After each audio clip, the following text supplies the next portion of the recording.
It's the ABKC. It's the ABKC Podcast. With your hosts, AB and KC. We got a hell of a broadcast for you tonight, and these boys is ready to go. Reporting live from the 5, it's the ABandKC Podcast. Ooh. I just realized that they just listened to the jingle for the first time. The second time. Oh, second It time? was on the last episode. Damn. Let's start all over. It came out today. I haven't listened to the last episode. Damn. How many? We're at episode 5? Episode 5? Damn. Time flies. Time flies when you're a professional. Yeah. Oh, man. But yeah, no, we are here. Welcome. Grab your seats. Grab something to drink. It's going to be a 2.5-hour ride. Hopefully you stay with us throughout the whole ride. At first 5 minutes, they're like, yo, these guys is whack. This is terrible. This is terrible. Who's funding this? Man, they let anyone have a podcast. This is right.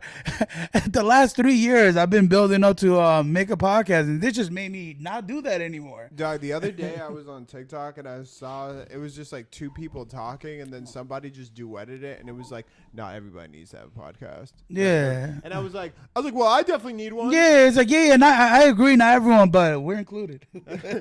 My thoughts are unique and special. Right. I mean, the crazy thing is about podcasts, I mean, everyone has a different perspective in things. So if you're just interested in understanding people's perspective of life, topics, trends, whatever it is, that's what podcasts are cool.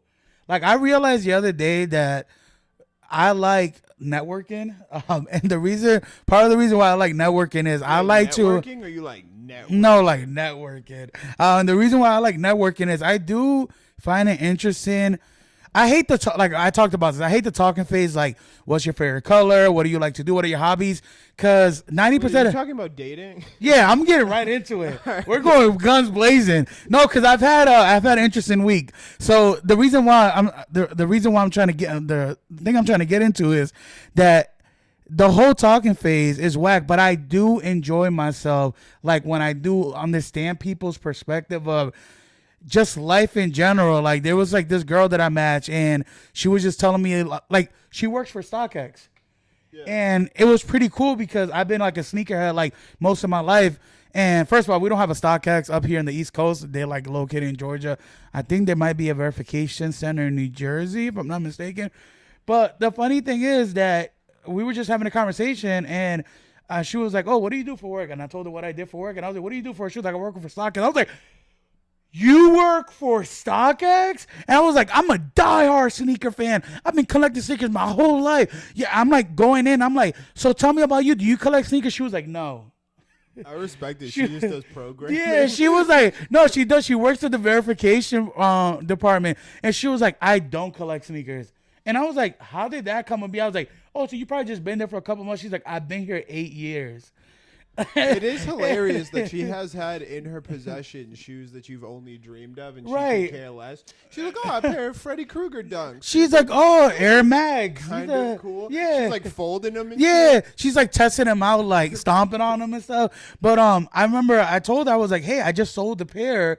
And she was like, oh, what pair you sold? And I told her, she was like, what size? I was like, size 11. She was like, I'll get it done. And I was like, okay. I was like, damn, I got a little StockX plug. But it is concerning that they're hiring verifiers that don't know or care. Right. I mean, they're like, yeah, these look legit. Doesn't know anything about anything. But yeah, no. So I do like learning like new things and just perspective, or just networking, meeting new people that, you know, work different jobs that I would have never thought about. I've never met anyone that works at StockX. Again, I live in the East Coast, but I think it's just pretty cool because being a sneakerhead, I mean, you hear the pros about StockX and you hear the negatives about StockX, but StockX high-key changed the sneaker game because before StockX, I could sell you a shoe and you'd be like, how much? I'd be like, $5,000. And you're like, shit, there's no market. Like, I don't know if this is a good deal or not. Yeah. Now people be like, 5,000? Let me check the market. Ooh, last sold for 6. You're like, you know what I'm saying? So they changed the whole game about sneaker pricing, and a lot of people use it as a reference point. So it's either positive or negative. The positive is, the market, you don't overpay. The negative is when you try to sell something for a little bit, you get that little extra profit. They're like, yeah, you're like $40 over market. You're like, bro, it's $40. They're like, I'm not paying that. I feel like on some level, like StockX ruined what I used to like about the sneaker market, where it was just kind of, you get what you get. Maybe you wait in line, but like before it wasn't overran with like resellers. But the problem is like, once the prices are there and you can see what things are selling for, what they're projected to sell for, that starts bringing a bunch of people in the market who don't care and then about sneakers, like jacking everything. Oh, there's like well, if you like think about it, there's not many hobbies that have like a dedicated website that just shows you the price the way it does. Like you could argue eBay does it, but like even with eBay, you have to know what to look for. You got to filter it out. Like, StockX is just for sneakers. You could pop on, you'd be like, oh, this releases this week. Oh, it's projected to go for 500. Bet. I'm going to go for it. Yeah. And now the market is flooded. And then now you have the people that wanted the sneaker perhaps for a personal actually wear them. They don't get to wear them. So it was, negative and a big negative on the sneaker market. And back then, I remember when I used to grab an extra pair of shoe, like let's just say, I don't know, Space Jams came out, Olympic 7s, a popular shoe would come out, and I would get lucky enough to get an extra pair. I'm like, all right, I'm going to sell one pair so I can make the money from my pair. I pretty much get my pair for free. It was more of how much do you want it? Because I remember when I worked for Nike, we used to get 50% discount. And I remember going to the New Hampshire store. It was an employee-only store, and the Bread 11s just came out. I ended up with 8 pairs. And the funny thing was, everyone was consistently selling them for like $400, but there was no StockX. It was just, that's what people were asking. Like, if you go to Facebook, everyone had 400, 425, 450. Like, the market was a little bit, but it was kind of in the same proximity. You know what I did? I was like, I got these for $80. Yo, go ahead and give me 350. So everyone was like, oh my God, you got crazy steals. You're posting these for 350. But the cool thing was, back then, it was just, how much do you really want this pair of sneaker? Because there was no market to go based on. Some people will overpay because they're like, I don't care what they're selling it at. And I'm talking about them, like us in the sneaker community. Joe Schmo over there got it for $280. I really want these. I'm going to pay $320 for you. But now the StockX thing, it just ruined like transactions. And I don't know. It's a weird setup. But yeah, that was interesting. Her working at StockX, I was like, this is pretty neat. Yeah, I think I've definitely met some people who've done some interesting stuff. Yeah. I remember I was not dating, but I was talking to this one girl. She was, so apparently she grew up like super religious. Yeah. And her family ended up. She was like Amish and shit. She was like hyper Christian. Yeah. But her parents were really into it. And she ended up moving down to like Kentucky or Tennessee, and there was like this huge like association down there. So her parents like enrolled her into this school, which was essentially like this like military boot camp for Christians. Right. So anyway, she's like telling me about it. I'm like, damn, that's crazy. I was like, so you're in a cult? She was like, yeah, kind of. Yeah. And then she was like, yeah, but like me and a bunch of people are like fighting after it, and there's like a Facebook group and everything. Yeah. Tell me why fast forward like 3 years later, I'm watching a Netflix documentary. Oh, she's in it? Place.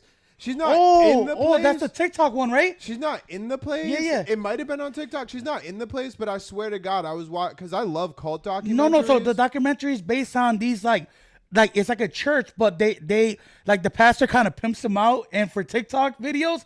Is that the one on Netflix? I don't know. I think we have to be talking about the same one. So I don't think they're like, because this was happening like pre-TikTok. Okay. Because we were like 30 when this There's happened. one on Netflix that you'll like it. It's pretty much this pastor, this like I think Asian Vietnamese pastor. He's based out of LA, and what he did is he recruited all these like TikTokers that have a crazy. They didn't have a crazy following. They had like a pretty decent following, but he like invested into them. Yeah. But part of the thing was they had to be part of the church. But the church, I guess, was like a cover up for him just to like exploit them for money and kind of like overwork them to make videos. But like the church, you can't just like go visit there. It's like a private church. But the guy like owns the church. It was super weird. He's like getting sued by family members because he said the Lord wants you to cut off all your family and not to speak with them. So he pretty much like isolate them from their family. It's like a crazy documentary. Like, look it up on Netflix for those that are listening. Like, it's a really good documentary. But if you like cults, that one is it's crazy. My favorite one, I forget the name of it, but it's like the Sunshine something or whatever, or Love Children. But basically, it's this like lady who like says that she's God. Yeah. And then she like basically like has like a bunch of followers that like following her, and it turns out she's just like this crazy alcoholic. Yeah. So like she's like Jesus drunk wine. Like, yeah. He didn't drink vodka. So basically, she's like has all these people following him. They like buy this house or whatever, and she's just like drinking her fucking life away. Yeah. And people like, we need to give her this. This is what God wants. Yeah. And she's out here talking. Yo, it's crazy. She's getting drunk and she's talking about how she's like channeling Robin Williams. So oh my God. So anyway, she's out here and start doing genie impersonations. You ain't never ever been a friend like me. So anyways, she's like, so they're all convinced she's like channeling these people or whatnot, and they're just like fucking diehard followers. Yeah. She ends up getting like kidney or like liver disease because she's like drinking way too much. Yeah. She's like losing weight, alcohol cirrhosis and shit. And she's like, I need you to bring me to the hospital. And they're like, we can't bring you to the hospital, God. They're like, what? Yeah, you're God. Like, yeah. They're like, the thing is, you're going to die. They're going to take your body. This is how it's supposed to be. And she's like, I'm way too into this shit now. Like, it's kind of like what's that fucking movie with Brad Pitt? Fucking Brad Pitt, where he fucking Fight Club. Oh yeah. It's like that where like she basically set up all the foundation. So when she realized it was fucked up, they're like, you are Tyler Durden. You know what I mean? So anyways, it's like the undercover cop that's too undercover. They're like, yo, he might be dirty at this point. So she starts dying, and then they start feeding her like colloidal silver because it's like one of those like hippie things where they say it's supposed to have properties, but it also turns you fucking silver. Oh, so she's like fucking 70. She looks like the Tin Man from the Wizard of Oz. Dead ass. She's like silver, bro. So she ends up dying, passing away, and like these people still. And the craziest thing of the entire documentary is like, a lot of people think that like because you're on the documentary, you agree with them. You know what I mean? Right. So people will watch it and they're like, oh, well, like clearly they're out of it. But if you really pay attention, they still believe she was God.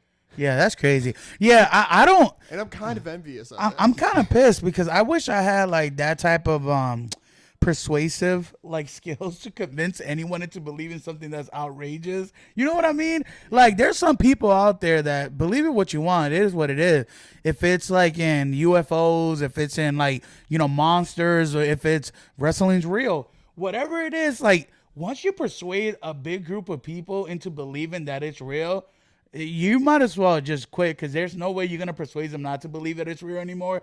Like, those people are any type of cult, organization, groups, or whatever. Like, once they believe it's something like that strong, you're like, you might as well, that's a wasted energy. Well, that's why I started this podcast, because I'm trying to gain a following. You know? I feel like we don't have enough subscribers for a cult yet. Yeah, we have enough for like a group setting, but it's like a team project. We need you just need to build them one by I think we have like an odd number. We got like 7. We only got 8. Like, it's crazy. But no, that's that Netflix documentary. There was another one. Also, shout out to Netflix, because Netflix has got a lot of big backlash, and over the years, either if it's like, yo, they got like old movies, or they never carry all the movies. They'll have like Lethal Weapon 3 and 1, but they won't have 2 and 4. Yeah. Like, they get a lot of backlash. But I'm gonna tell you one thing about Netflix: their documentary game is A1. Like, when a good documentary comes out, it'll be, a murder documentary, a massive killer, whatever it is. Any documentary that they put their hands on is like pure gold. But there was another one that, since we're talking about documentaries, regarding, it was like a school for bad kids, and it was like It was like a school. I don't know if you probably seen it. I think I saw Yeah, it it was like in the middle of nowhere, and they used to like punish these kids. Yeah, they like brought them out into the desert. Yeah, like they used to like they really punish these kids to the point that they would read their letters to their parents, so their parents wouldn't get the letters of them complaining about the staff. They used to get beat up. They used to make them like. I don't know if they make them read the Bible, but they used to make them do like chores. Yeah, They used to wasn't make this, them do like hobbies. And then like, it was funny because when they got older, their high key got shut down because like no one knew what they were doing. So they used to come for like random audits, and he used to like make you pretend like it was like this, like after school program. Like it was like, you know, like remember those bad kids when they used to come out Mari? And like the general would come out and like scream at them, the sergeant or whatever. So they probably thought that it was just like them to go there to like fix their attitude, to like stop smoking or stop drinking. Yo, they high key got shut down. They were doing like crazy illegal stuff. They even had like guys working there that were like sex offenders, which was crazy. But anyways, towards the end of the documentary, high key spoiler alert, they go out there and they're all grown up now, the kids. They're like, yo, F this place. They're like graffiti on the wall. They're like crying because it was super dramatic, like the stuff that they went through. But it was just funny because they're all like in their 30s now. And they're like, yo, this place sucks. And it's like all abandoned. It's like run down. Like the building is still there. But they talk about it like psychologically, how much of an impact it had on them. And then they try to like talk to some of the people that work there, like some of the staff, like director, whatever. A lot of them was like no comment. Some of them talked about it. And they were like, well, we were kind of like forced to be this way towards you guys. And like in the video, like no one was forcing them. Like that was free will, baby. Like it was crazy, but. It's mad funny because as you were explaining, I was like, this sounds like the plot to Heavyweight. Yeah. Yeah. It's super crazy. Like I remember like when I was in school, like I used to get like in-house or like detention. I wasn't like bad in the sense of like getting into fights or like, I don't know, bringing like cigarettes to school in middle school or like bringing nips or like bringing a knife or bringing a gun. Like I wasn't that bad. I was just more like a class clown, like just being funny, and I wouldn't know when to stop. So I would get like kicked out for like disrupting the class, making people laugh. And I thought like having detention was the worst because they high key made you miss the bus. I think that was the worst part of detention. Like I took the bus home, so now I got to figure out how to get home. So like me calling my grandma, she's like, "Why you missed the bus?" And I'm like, "Oh, cause I had to like stay at school for extra work." So like the whole inconvenience part, like that was my punishment. I could care less about staying in school another hour. It was just the fact that I'm like, damn, how am I gonna get home? So I thought that was bad. But some of these quotes in like that documentary, it made it seem like that was a cakewalk. I was like, damn, I missed the bus any day compared to that shit. But Nah, it's wild.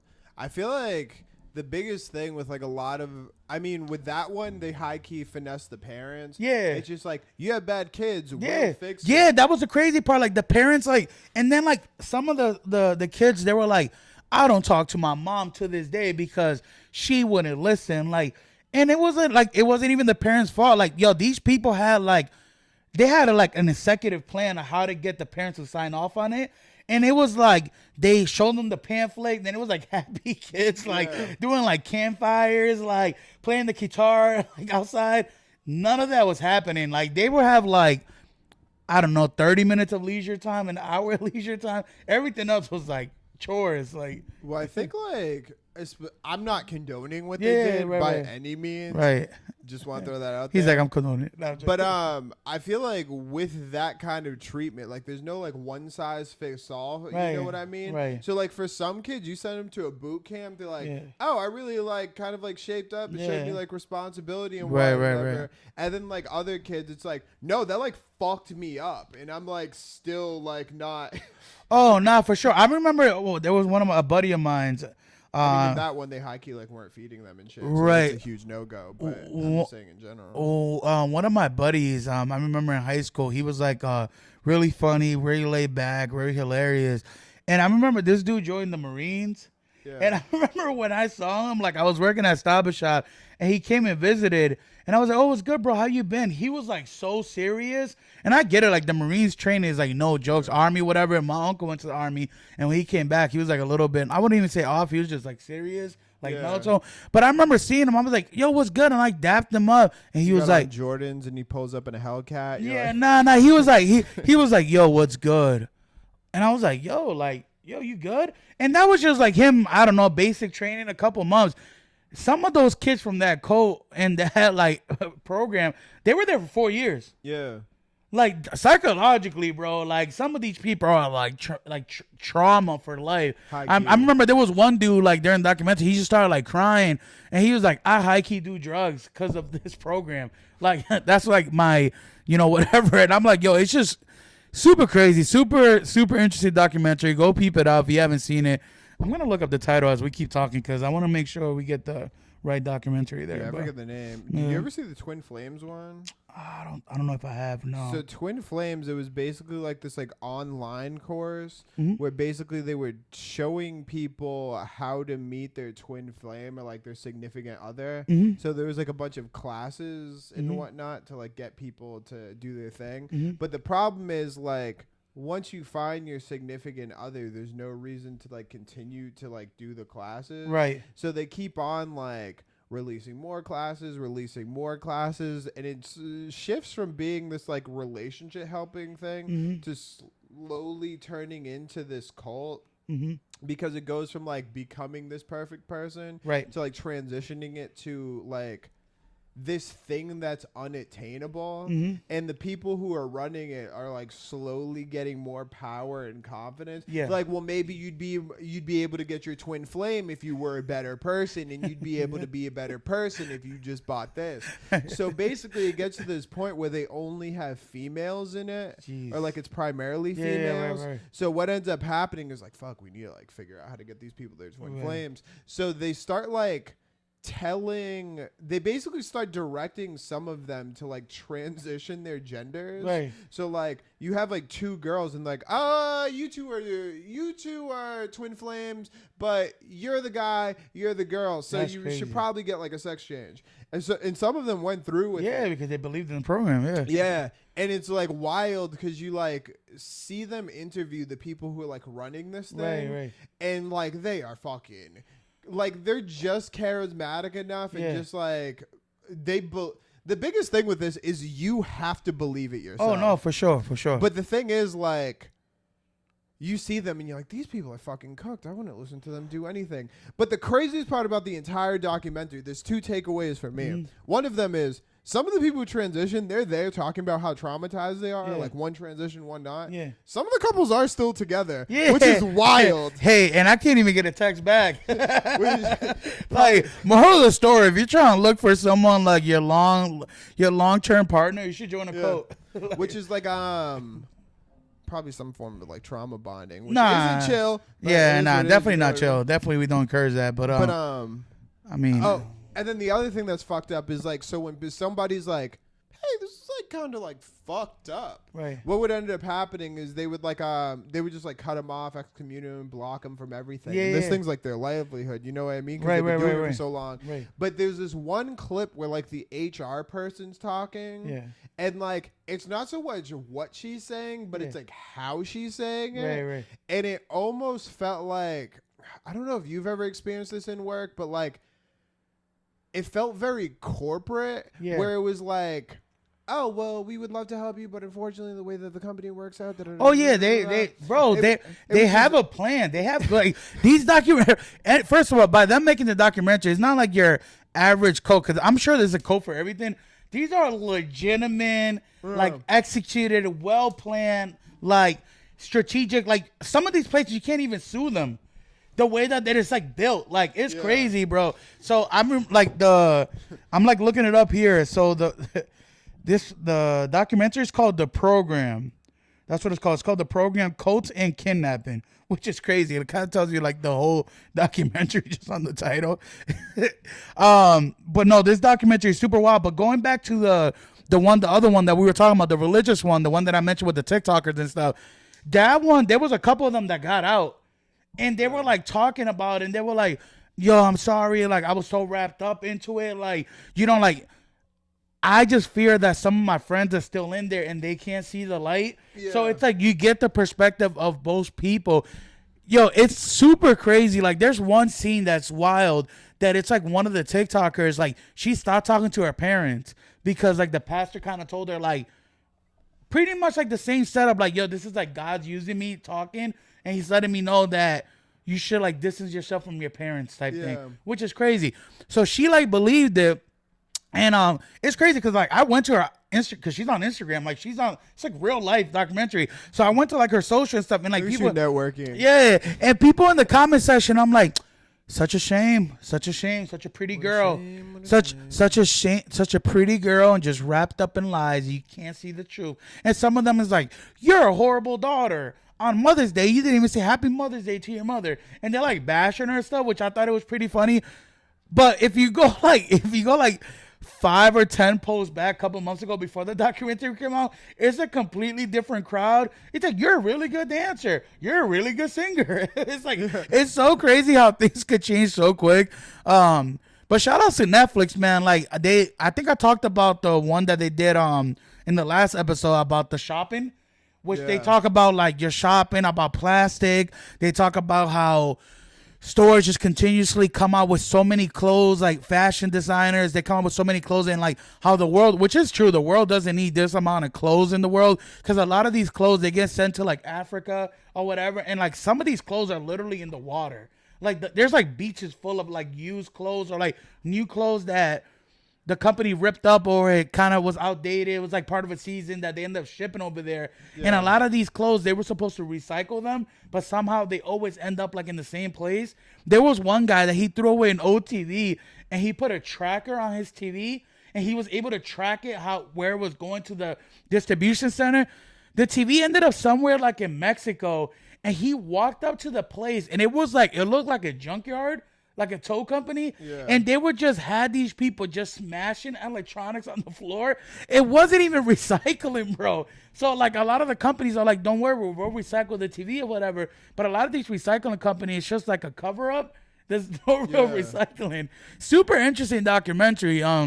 I mean, that's kind of it's kind of what happens with like recycling as a general, like those green bins. Yeah. Apparently, like what used to happen back in the day is like we had some sort of deal with China, so they would buy it. Right. But like fucking, I don't know, like 10, 20 years ago, they like ended that deal, so we had to find other people. Yeah. So like legitimately, like most of our recycling just ends up being trash and like Malaysia. And there's people. I mean, shout outs to you. Like I get it, the importance of recycling. Like don't get it twisted. I've definitely done it for a couple months, but I've given up because I felt hopeless. I felt like me personally, one person won't make a change, and there's gonna be people like, you're part of the problem, but if we all unite, we can make a positive change. Totally agree with you on that. But I'm telling you right now, I've seen some of these green baskets get mixed with trash. Like they'll just throw it with the regular trash. I don't know what goes in. What doesn't go. I've definitely seen that because I've seen like some of these like documentaries, or I've seen like video on YouTube. Like it all goes to the same spot. Yeah. Like. Well, I recycle for 2 reasons. One, it's because I care about the environment. He does so much. Yeah. 2, in Worcester they charge for the trash bags. this guy's doing it for all the wrong reasons. No, I'm joking. That's cool. Throw away a 1-gallon milk jug. Yeah, that thing takes so much space in the trash bag. Have you ever tried to throw a gallon of milk? Those trash bags are expensive. Yeah, they're like $7.50, $8.50 for like 4 bags. I'm like, yo. Nah, trash bags are crazy, but it is crazy. But first and foremost, it is the planet. I care. You know what's wild? That there's so much plastic in this world. Like in part of that documentary, she goes and she's like, "Oh, a lot of these companies, they're lying about it being like whatever. You know, it's like ingredients. Like some places, like a lot of food labels are like false advertising. They'll be like non-GMO. They'll say this certified, whatever it is. And a lot of these companies are just throwing those labels on, but a lot of the things that she talks about is she's going to like around the store and she tries to push companies to be like more like eco-friendly and just be more, just be more environmental about the planet and stuff. And a lot of these companies, they do obey and they do adhere and they do make positive changes. A lot of these companies are just like, we're going to do it and do it for a couple months and they go back to their old habits. It's crazy, bro. Like, well, I was watching some video recently and they were saying like, the best way to get organic is to go to like a farmer's market or whatever. Yeah. But the thing is, a lot of those aren't going to be labeled organic because in order to get an organic labeling, like from the FDA, like it's this huge process that takes like over a year. It costs like a bunch of money. Right. So it's just not worth it for like a small farmer. Yeah, absolutely. Absolutely. No, I agree. So I tell you, local. I tell you one thing. I'm not even gonna pretend like that documentary like had like a crazy impact in my life. But I high key didn't buy anything this year for Black Friday, and it wasn't because the deals weren't good.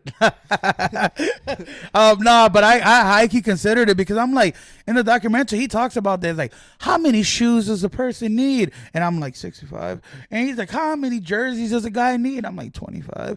But no, he talks about that like just the amount of clothes, the like electronics. Like I guess there was a big thing with Apple, which I didn't know about, that Apple high key sued this company. This company was known for like fixing electronics, and I guess Apple was like, we're not allowing you to fix our electronics. So Apple started making things that were hard to like open. Like I guess AirPods, there's no way you could open them without breaking them.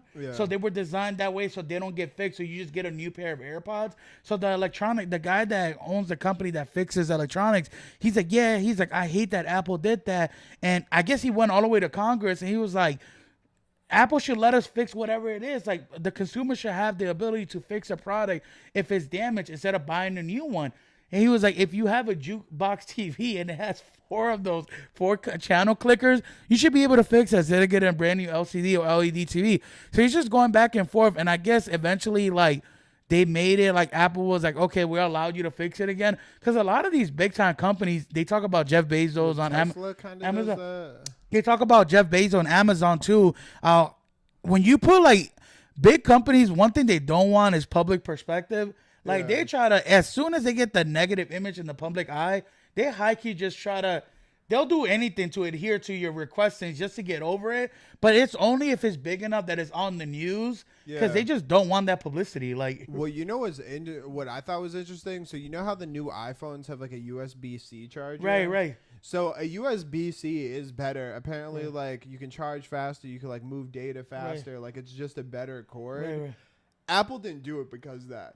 Apple did it because the EU, like the European Union, they basically like said you can't use a lightning charger. You're the only one doing it. Like they basically like called them out for having like a monopoly on it. Right. So that's the only reason why we have USB-C on like iPhones. It's not like because I high key have used my Sony PS5 cable to charge my phone because I can't find my charger. So I've used that one. PS5. Hey, what can I say? The podcast is paying well. Yeah, man. But seriously, subscribe. We need money. We're in horribly debt. I'm so poor. Please spare us some crumbs of just a couple dollars. Spend me a morsel from your pocket. So I high key went to the movies last night, and I went by myself. And I'm gonna tell you one thing right now. For those that never been to the movies by themselves, never been to a restaurant by themselves, never traveled by themselves, it's a vibe. You know why it's a vibe? Because I've definitely been to the movies with people where they're asking like a billion questions, or like, have you ever been to the movies and someone keeps doing this? Like they keep turning to you like every scene, or they'll like laugh. They'll be like, yo, that was hilarious. I'm like, bro, like, can we just watch the movie? We're going to have that drive home where we talk about it, because that always happens after. Like, yo, that part was hilarious. Yo, what was your favorite part? Oh, it was this part. But it's like during the movies, like, there's always that one friend that just keeps turning to see your reaction. I'm like, are you living through me? Like, bro, enjoy the movie. So I was like by myself, and I'm able to concentrate more when I'm by myself watching a movie. Like anytime I try to watch movies with my boys or my friends, or just if I'm on a date, whatever, they're either high key checking their phones, they're going to the bathroom, they're eating like obnoxiously loud, or whatever it is, or I'm getting distracted from some other bullshit, or we're making out. It is low key funny because you definitely posted something mid movie where you was like, so far Gladiator 2. Oh no. So that was just that. That was just me being like overly excited from the movie, bro. I'm telling you right now, if you haven't gone to see Gladiator 2, so I was a little worrisome because there's two groups of people. There's the people that don't like sequels. There's people like, yo, you're gonna ruin the movie. It was such a good movie. They maybe should have listened to the people that Home Alone 4, because Home Alone 4 was trash. They should have stopped at 3. They try to replace my boy Macaulay Culkin. Like, it was not gonna happen. Like, the other kid, super dope kid, good childhood, like, actor, whatever. He just wasn't giving Macaulay Culkin vibe. Like, I was not falling for his antics compared to like I was doing with Macaulay Culkin. But anyway, some movies shouldn't have sequels. So you have two groups. You have the people that be like, yo, don't touch it, leave it. Like, it's a standalone movie. Like, The Joker 2, horrible. Like, according to, like, I haven't seen it yet. According to Rotten Tomatoes, they did horrible. It was also a musical, which was trash. Joker 1, fire. Talks about mental health, paranoia, schizophrenia. It has, like, a plot twist. It's, like, a different take on the Jerkle. The Jerkle. That's crazy. That's crazy. The Joker. He's like, I'm the Joker. I'm like, I'm the Jerkle. I'm gonna jerk you. The Joker, like, also Joaquin Phoenix is such a dope actor. Like Batman can use that. He's so uptight. Yeah. I feel like Batman is like, yeah. Well, Batman will be like, now speak, and your fucking collarbone is broken. Like, Batman, you done broke my damn spinal cord, bro. Like, how am I gonna talk to you? I'm like, no, you broke the Joker's yeah. wrist. I look like I got carpal tunnel in my hands and shit. But Gladiator 2, I didn't know what to expect going in. I was kind of like worried. I'm like, yo, they're gonna ruin a good movie. Russell Crowe, such a good actor. But then I'm like, the cast is kind of heavy. They got Pedro Pascal. They got Denzel Washington. I'm like, okay, I could work with this. Also, Denzel in the movie, he pretty much was the same character from Training Day, just Roman times. Yeah. Like, his same mannerisms, the way he was talking, the way he was walking. I don't know. I love Denzel Washington. Don't get it twisted. I'm probably one of the biggest Denzel Washington fans. But I don't think he should have been in Gladiator 2. It wasn't convincing. And it has nothing to do with, him being black, whatever it was. It was just more the fact that his mannerisms and where he's at now, it just wasn't convincing to me. Yeah. Like, the cast, like, it didn't make sense. Also, the CGI was a little trash. The animal CGI. The fighting scenes were dope. But the animal CGIs, like, they had like sharks, they had like baboons with like razor sharp teeth. It was just it was trash. But Gladiator 2, the plot was dope. I don't want to ruin it for those that haven't seen it. Like, the tie to the part 1 is crazy because they don't tell you like right away. It kind of like builds it up or whatever. And the ending was good. Like, it was a good way to close out that movie. So if you haven't seen it, go see it. But I was surprised. I also go to the movies on Tuesday, which is a $7 gamble. It's cheap Tuesdays. You will only catch me at the movie theaters on Tuesday. I'm not paying $20 to watch a movie. Like, I'm not. I'm there paying $7, $8. I'm sneaking in food. I hikey went to Qdoba and I snuck the whole burrito, bro. Stack. Also, she was a horrible rapper.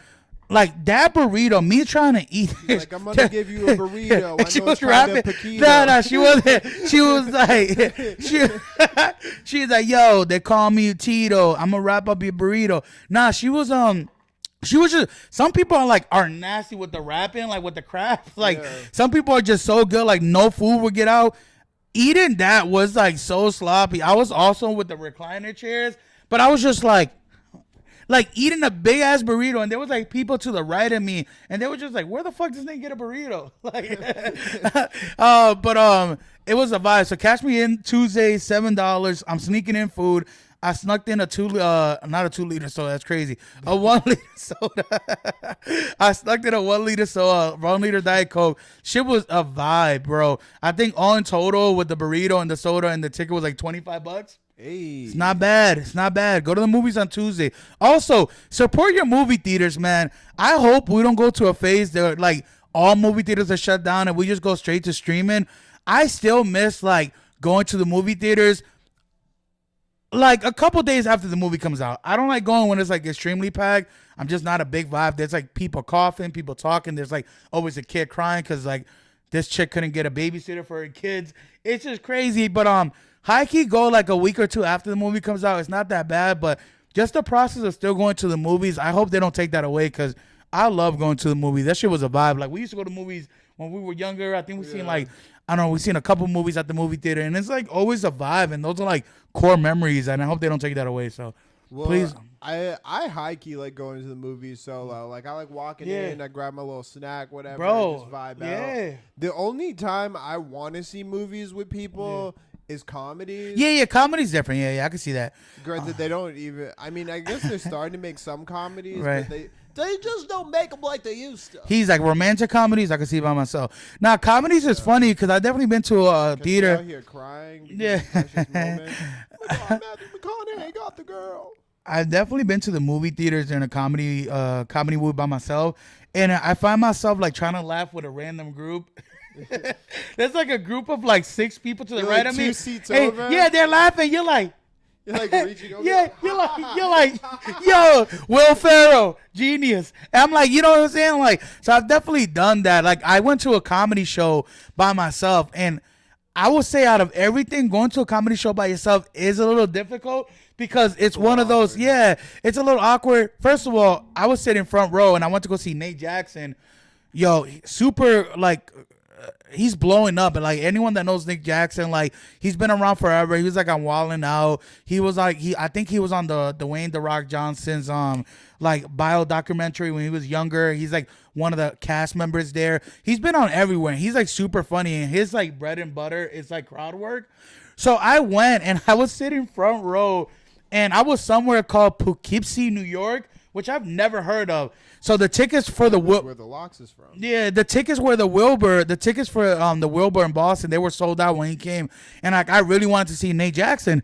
So one of the things that I've noticed where there's been a lot of times in life where I missed out on things because I'm always like waiting on someone. I'm always like, yo, do you want to go to this comedy show? And like one of my friends will either be busy or they can't go, whatever it is. So I remember going to Poughkeepsie, New York, never been there. It was like a 3-hour drive. I got a rental. I drove by myself. Everything was a vibe till I got there. Like I had fun on the show. Don't get it twisted. But I sat in the front row and I high-key got roasted because I was wearing like those Yeezy knit runners that look like bananas. Yeah. I was wearing those. And he was not going to roast me. He saw me. He kind of gave me the pass. This like random white lady to the right of me. She was like, hey, Nate, I have a question. Roast him. Look at those shoes. Those shoes is ugly. Those shoes are fucking horrible. Yo, she started like spazzing on me, and I'm like, yo, you were good the whole show. You were like laughing with me. You were like bumping with me. Like, yo, Nate's hilarious. Bro, she started like spazzing. She was like, I was like, they're Yeezy. She was like, I don't give a fuck. They're ugly. This bitch was wearing 350s.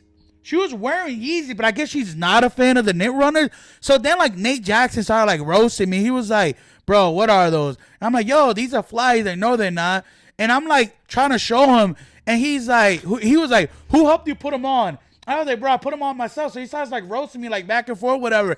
But he's only roasting me because she's a fucking narc. Like she like ratted me out, bro. Like, here's the real question. Yeah. Did you ever wear the knit runners again? No, I sold them. I sold them. Just like I don't wear camel. Like I don't. It was crazy, man. Like I haven't wear knit runners and I haven't wear camels. That's 2 dramatic experiences in my life. I feel like once I get roasted enough, I just stop wearing it. Like I feel like someone just starts roasting me, like, yo, this guy still has a Tom Brady jersey. I'm like, hey, come on, it's a gift. I can't throw this away. Can't sell it. But Poughkeepsie, New York was wild. It was funny because shout out to the people in Poughkeepsie, New York. It seems like really good people. But I remember like meeting Nate Jackson afterwards. I was like, I gotta get the fuck out of here. I got like a 4-hour drive. He's like, me too. I was like Poughkeepsie, New York was wild. But it was a nice like older theater, and I do like those old theaters because they have like some history in them, and you could tell like they've been through a lot. But it was a good experience. But that was my first time going to a comedy show by myself. And I don't know if I will do a comedy show by myself again. I feel like you have to at least go with one in person because... Didn't you see Hannibal by yourself? No, I saw it with you. Hannibal Buress? Yeah. I didn't go with you. And the Wilbur. Buress. No, I'm talking about the other time. Yeah, but I saw Hannibal Buress with you. Yeah, I went to... You're right. I did go to see Hannibal Buress by myself in Springfield. Yeah. It was in... Agawam. Providence. No, it was Agawam. It was Agawam, yeah. Because I remember there was a big joke about Agawam. All right, you are right. So that was the second time that I've been to a comedy show by myself. But that one, it was crazy. Because you know the story about that one. That's the one that that's the one where I got like blackout drunk. You are right. It was Providence. Yo, wait, hold on. Let's set the scene. So, what about 146? Yeah, it's good. We're gonna talk about that. All right. So what I'm also saying next, I don't condone, This and is for I don't. entertainment purposes only. I This don't. did not happen. I don't support people that have any form of addiction. This is not a proud moment in my life. I'm going to repeat this again. This is not a proud moment in my life, but it did happen, and we're going to share it. So I went to Providence to go see Hannibal Buress. Those that don't know who Hannibal Buress, who's Hannibal Buress? Just show them, tell the people a couple things that he's been in, whatever. He's in the Eric Andre show. Yeah. He's a stand-up comedian. He's been in random movies. He was in the Baywatch remake. Oh, for our female listeners, he's in Broad City. Yeah. Good job. So he's like in a couple of things. So anyway, he's a super funny guy, mellow tone guy, and his form of comedy is just kind of like his delivery, I will say. Just kind of his tone and just who he is. Like weird. Yeah, he gets like a weird, like, I don't know. He's funny to me. So that was my first time seeing Hannibal Buress. And the reason why I said earlier I thought it was with him, because we did see him at the Wilbur, what was that, a couple months ago, whatever it was. Yeah. So anyways, I'm in Providence. I went by myself. I went by myself, but I met a friend there, if that makes sense. But the friend that I met there, she was with another friend, and she didn't get tickets next to me. So technically speaking, I went with a friend, but they were sitting in the balcony. I was front row. Hey, what can I say? Securitas was paying well at the time. So I'm in the front row. I'm feeling myself, and I start buying drinks. 1 drink, 2 drinks, 3 drinks in. I really start feeling myself. I was like, hey, you know what? There's like 12 people in the front row. I want to buy everyone a drink. Everyone was like, oh, my God, this guy is so nice. This guy is amazing. Thank you, bro. I appreciate that. I'm like, hey, you only live once. You only live once. Okay, so fast forward to the end of the show. I am blacked out drunk. I'm to the point that I've been drunk before. I've gotten, my alcohol poison. I'm sure we'll talk about that in the next couple episodes or whenever, the Mohegan Sun thing. You know what I'm talking about. It's been crazy. So I'm drunk, and I'm like, I got to drive home. And for those that are in the area, they know from Providence to Worcester, from Providence pretty much to like anywhere in central Massachusetts, there's really 3 ways you could go. You could go all the way around, take 495, which no one does, or you could just cut through 146. 146 is a 2-lane highway, 2-lane highway, super dark at night, filled with state troopers. Like, that's like the highway where I've heard people got in their DUIs. That's where I've heard where people unfortunately have like died from like car accidents, from like drinking while driving. It's super dangerous road if you think about it, because there's only 2 lanes. A lot of people trying to swerve or trying to pass you, whatever. And the cops are like hidden. They're like hidden. The motherfuckers, if they ever play hide and go seek, you would never find them. Like, they're there. They're hidden. Like, And with all that said, this is like, I would say this is when this is like the whole DJ Khaled, like Snapchat phase, when Snapchat is like really up and popping and people are posting. And I'm like, yo, I don't want you to be on Snapchat. Yeah, Snapchat's a vibe. So I start going on Snap. I post a little story of me driving, listening to, little Drake, something that gets me hype, whatever it is. A little Jay-Z, public service announcement, whatever. Allow me to reintroduce myself. I'm feeling myself. I'm drunk. So for some reason, something came upon me. I don't know what it was, that I just started challenging police officers. I'm like, hey, I'm on Snap, and I'm like, I'm at 146. I'm cocked out drunk. Where are the state troopers at? Where they at, though? Where they at? I'm like, nah. 146 is a bad rep, right? Yo, we're towards the end of the month. They're trying to reach their quota. Where they at, though? They don't want you shit-faced on Snapchat. They don't want you to drink and, admit to, drinking while intoxicated. They don't want you to get a DUI. It was to the point, it started off real calm, real civil. By the 10th Snap, I was like, where are these motherfuckers? I'm not leaving 146 till I get pulled over. I don't know what it was. I don't know if it was because I bought everyone in a row a drink. I don't know if it's because it was my first time maybe sitting front row and I felt like I was VIP. I don't know if I was feeling myself. Maybe it was the haircut. I don't know what it was. But I tell you one thing that I do know, the next day watching those Snap stories, I was so disappointed in myself, bro. I'm like, bro, what was wrong with me?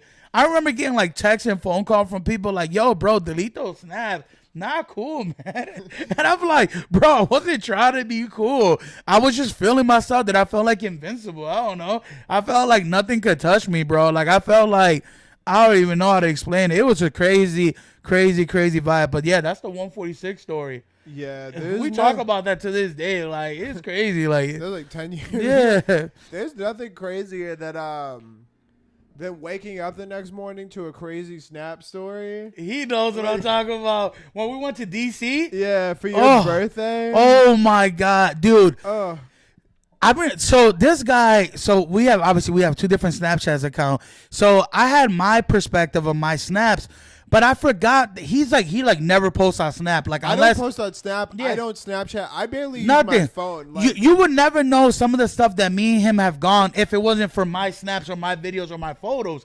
So that day, considering how much stuff I do on social media, Right. it is surprising how little I right. do. It's like his personal social media for his personal life. Like, he doesn't post. So that day, he was like, I don't know what got into him, but he posted. He posted, right? Yeah, he posted. So I posted too, but I don't know if you I don't know what it was, but not till recently, you found some of those in the archives. And I was in tears. Our face, the progression of our face throughout the night. They also had happy hour. What was the drinks? What was the special? What we were drinking? That night was not. So Thursday was happy hour. We're doing Right. $1 beers.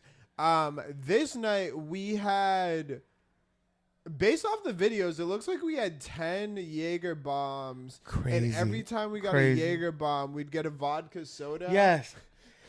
Our face. I wish we could post we should be able to post a photo like while we're talking about this segment. Yeah. Our face progressively as the night got on. I just remember at the end, my eyes were like blood red. Like, I looked like I was smoking the devil's lettuce. Like, it was crazy.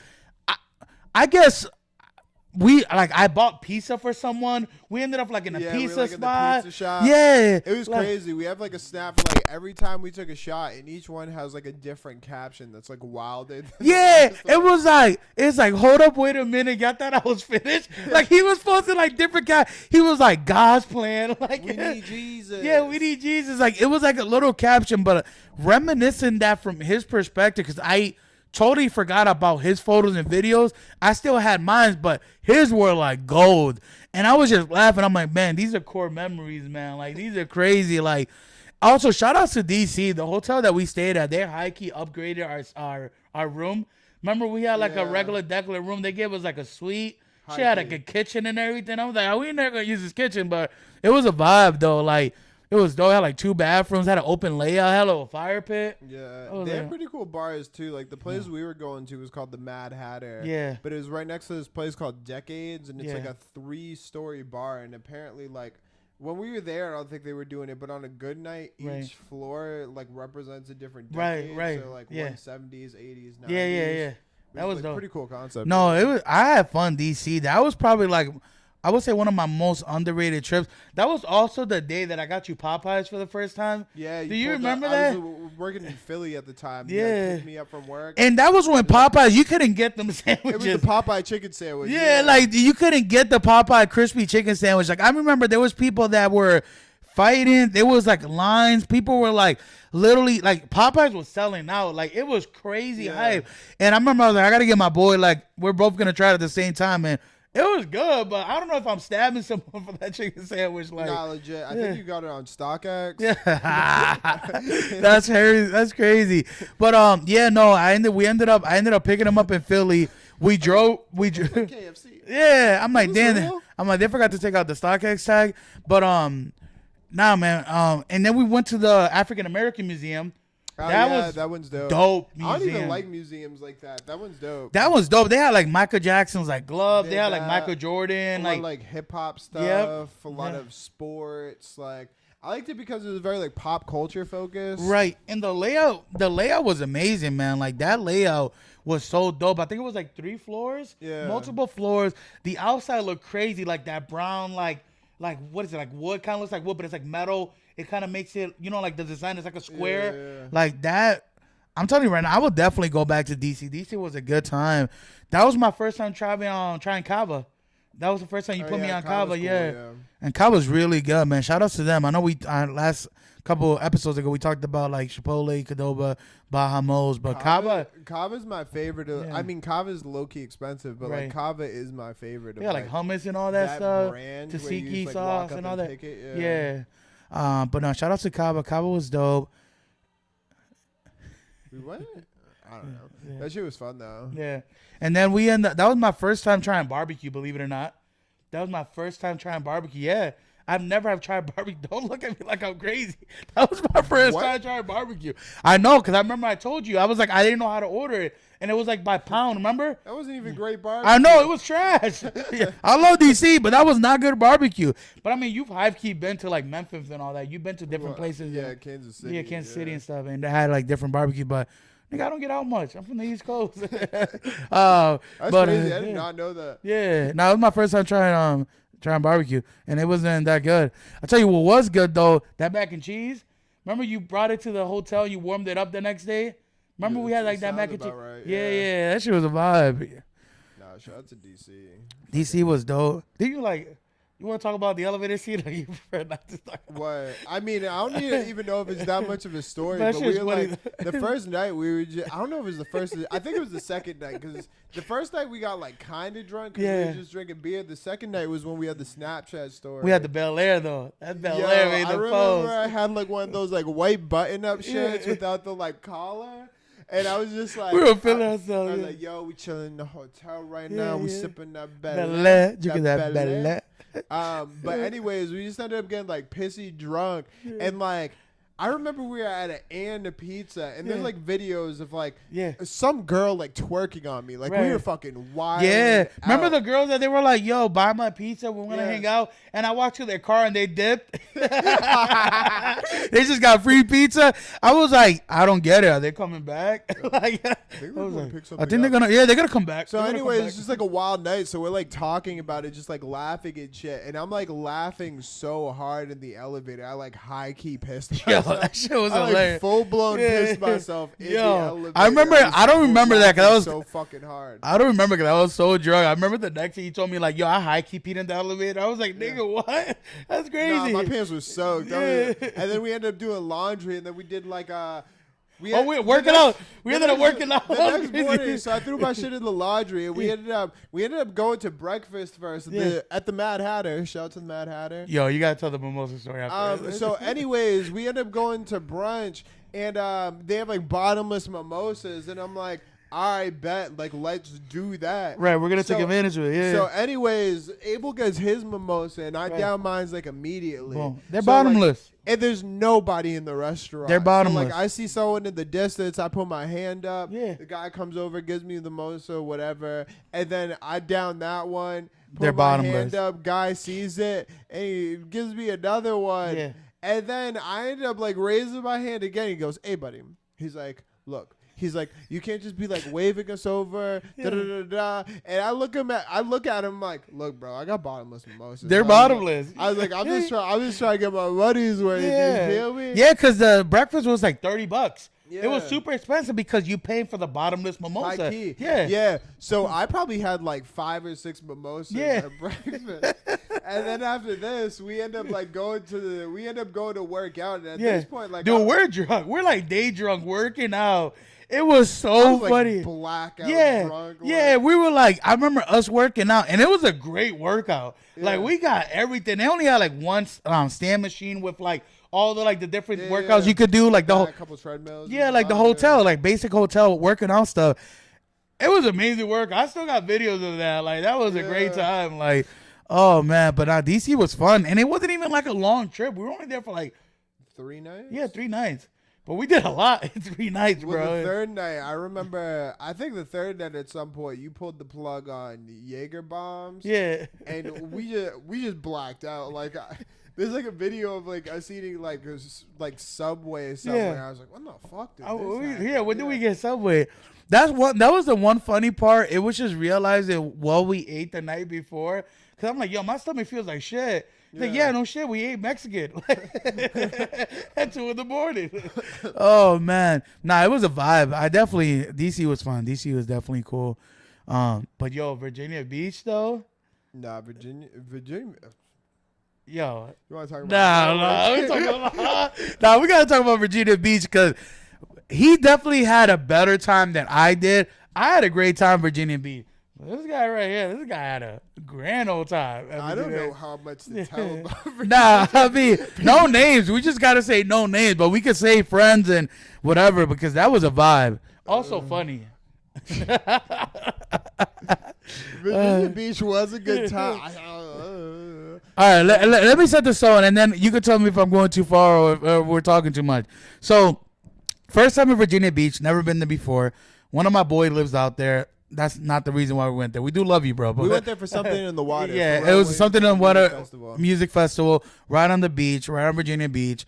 Definitely a good vibe. So, I remember, I drove. That's one thing about me. I do like to drive. Any type of like far trips, I'm like, yo, let me just drive. And I think we had a rental? Or was it my car? Stubbornly while you die. Whoa! You'd be like falling asleep behind the wheel. You'd be like, nah, bro, I'm good. And then when you get there, you'd be like, yo, I'm mad tired. But I get us there, though. But then you get there, you'd be like, yo, I'm mad tired because I just drove like 12 hours. Yeah. Nah, because my biggest thing, so I think we got a rental, if I'm not mistaken. And one thing about me is when I get a rental is it's under my name. So I figure like if anything's going to happen to the car, I want to take full responsibility. I never want to be in a situation where one of my friends crashes my rental or whatever. And now I'm like, cool, like how are we going to figure this out? Not that they won't figure it out, but it's just like a hassle. I just don't want to get through that. And plus, that was like the furthest that I drove at the time being. I think the furthest I would go visit you in Philly, and that was, 3 hours, 4 hours, whatever it was. I would go visit you, but that was like the furthest that I drove. So I was like, I want to see how far I could get at the time being. So I was like, yo, I'm going to drive. But I didn't think I was going to drive the whole way, but I was like, I'm going to drive. So I ended up, it was me and my boy from Worcester. So we go pick you up in Philly with your boy. So it's 4 of us. So we're driving to Virginia, and we're like probably like an hour away. And I'm not going to lie. I started seeing people cross the highway. I'm like, yo, I'm hallucinated. Like, I should probably give up the steering wheel. But at that point, I was so committed. I was so close. I was like, yo, we're like, the captain goes down with the boat. Like, I'm going to keep driving this thing till the wheels fall off, literally. So the first night we get there, we had a sketchy, like, First 48 hotel. Yeah. Not even a hotel. It was a motel. I stayed there before. Yeah. Super cheap because at the time, like, all the hotels were booked, right? Yeah. And we were trying to, like, save money. Shout out to the Sundial Inn. Yeah, Sundial Inn. If you want to sponsor us, go right ahead. But I remember sleeping there, and I started feeling, like, itchy because it was just more mind games. I'm like, yo, this shit feel a bed bug. The shower was high-key nasty. I'm not going to lie. The shower was disgusting. But anyway, so we stayed there the first night, and then we went from there. And it wasn't even like a great hotel. What was it, like the Western Inn, something like that? It's one of the ones that's right on the beach. So, like, in Virginia Beach, when you go, there's one main road that gets you into Virginia Beach, and then there's 3 big hotels that are right on the water. Right. And we were in one of those. One of the hotels. And it was like, it felt like I went from like a motel to like Caesar's Palace because just of the contrast of the 2 hotels. Like, it was such a dope hotel. So I remember. Also had the little balcony. Like, looking over the, like, it was a vibe. So we could see someone like the outdoor performance kind of. You look towards the right, it was a vibe. Also at the time, that's when we started listening to DaBaby. Yeah. Yeah, that Suge song came out. Yeah. Yeah. Shout out to my boy for like really like putting that song throughout the whole trip. So we're like, hey. Yeah, we were going crazy. So I remember the first night we went out, we didn't know what to do, and we ended up waiting in line. Well, wait. You like you skipped some of it. So the first day we get there, and then we just chill at the hotel because we get there at like 7 o'clock at night. The next day it rains, so like the concert just canceled that day. Right. You're right. So we ended up chilling at the hookah spot. Yes. For like the beginning of the first day. We're there for like 8 hours. That's when you were like teaching me how to do tricks with the hookah? Yeah. I was doing like rigs and shit. Yeah. And they were also doing like, there was a bunch of like local artists there. I remember that because your friend kept on like talking to him and shit, like local rappers and shit. Yeah, I remember that. Yeah, I remember that. Yeah. But we were there, and then I think later on that night we ended up going to this club named Peabody's, which is like, it's right next to the Sundial Inn, and when you get there, they have like a huge dance floor in the middle that's like raised on a platform. They have like pool tables and then there's like pool table. Then like around that, it's like U-shaped. Right. And then you have pool tables on the left, and I think it's just like standing area on the right. Right. But yeah. Yeah, no, we ended up going there, and I remember one thing about me is that I'm gonna make the math really quick math. I remember us there, and it was like 4 of us, and there was only 2 girls. And I was like, at this point, like I'm about to dip. Remember, I told you I was like, I'm gonna head back to the hotel because like something's gotta give. There's not enough for everyone. Like, and I'm not leaving here with something. I'm gonna go home. So I remember just ended up dipping. So you can take it from there. What happened? What you guys ended up doing after that, or? Well, nothing too crazy. That night, okay. Yeah. I'm not going too far. Yeah, but you anyways, could we dabble. playing pool with these 2 girls, and then like they ended up bouncing. Yeah. And then what ended up happening was they did like one of those like group. I think they did like the Cupid shuffle at the end, and I was like dancing with this girl or whatever. Yeah. And then we ended up going outside. I was talking to her, and your friend was talking to like her friends. Right. So what ends up happening is we end up running into this dude, and like I know I'm gonna drop his name. Yeah, because it's so up. Funny. It sounds crazy. Like no one will ever believe us. Just say his name. So he was this dude. He had a beard, but he had like zigzags like shaved into his beard. Yeah. His name was Johnny Teriyaki. Crazy. This is a real person. So, anyways, we're all like standing outside the club, and we're all standing outside the club, and Johnny's just like, "Yo," he's like, "I have a boat. I have a boat." Right. He's like, "I want people to come to the boat." Yeah. And I'm in Virginia Beach. I was like, I'm like, I'm in a boat. Yeah. I was like, there's 1, 2, 3 of us plus them. I was like, if anything happens on this boat, this motherfucker's like, right. So, anyways, he's like, I want to have this boat, and we're like, so what's the deal? He's like, I just want to DJ for people. I have a boat. Let's do that. Right. So we end up like going on the boat, and we end up like chilling on there for the night, and it ends up being pretty chill. Yeah. For the most part. Exposing details. Yeah, right. That was the first night, but Virginia Beach was dope. They had like I think it was being sponsored by Adidas. I know Adidas. They were doing like raffles. They had like events. They had like face painting. Because that like, was around the time when fucking Pharrell had like the human races. Yeah, the human races. Yep. And obviously Kanye was still with Adidas at the time. So Sunday church going on. Sunday church was dope. Yep. It was a vibe. I think my biggest regret from that whole trip was I remember because it was on the beach. So one thing about the beach, if you ever stand on the beach, like you're not in a flat ground. Yeah. Like your ankles are twisted or your knees, you're just not standing in a correct posture. So if you're standing there for 4 or 5 hours in the heat, you're dehydrated and you just start like getting tired. Like I started cramping up. I'm not gonna lie. Like I started getting tight. So I remember one of the headliners was like Travis Scott, and I remember we saw like Travis Scott. They doing like the whole mosh pit. It was pretty crazy. This is like Astro World. Travis Scott. Yeah. This is like Houston where all those innocent people died. Like it was crazy. But I remember like we're like watching the show, and once the Travis Scott performance is over, I'm like, bro, he's like big time. Like there's no way that there's going to be a bigger person like headlining than him because Travis Scott, like, you know what I'm saying? I'm thinking like that's probably one of the final shows. They might get like a couple other people. So I remember we're walking out and we hear the intro to public service announcement. Yeah, it was like boom, boom, boom, boom, boom, boom. And I'm like, wow, the DJ's like really going in. Like he's really killing it. Dog, I remember the next day we were getting breakfast and everyone's like, yo, I can't believe Jay-Z performed. Dog, there's 2 Jay-Z regrets that I have. One of them is not seeing him and Kanye wash the throne when they came to Boston years ago, and me leaving the festival early, not knowing that Jay-Z was gonna come out. I was sad. Like, yo, speaking of festivals, I'm high key. Well, concerts you want to see? Fucking, I can't afford the tickets. But did you see this dude J. Cole's doing the 10-year anniversary of 2014 Forest Hill Drive? Oh, no. It's a one-time show, Madison Square Garden. Sold out immediately. The cheapest tickets right now are $900. Jesus. For what day? 16th. Of this month? Yeah. Oh, yeah. That's way too soon. Yeah. Shout out to Cole, though. Cole's on a fucking sprint right If now. that shit was like anywhere like under $400, I would have Klarna that bitch. Yeah.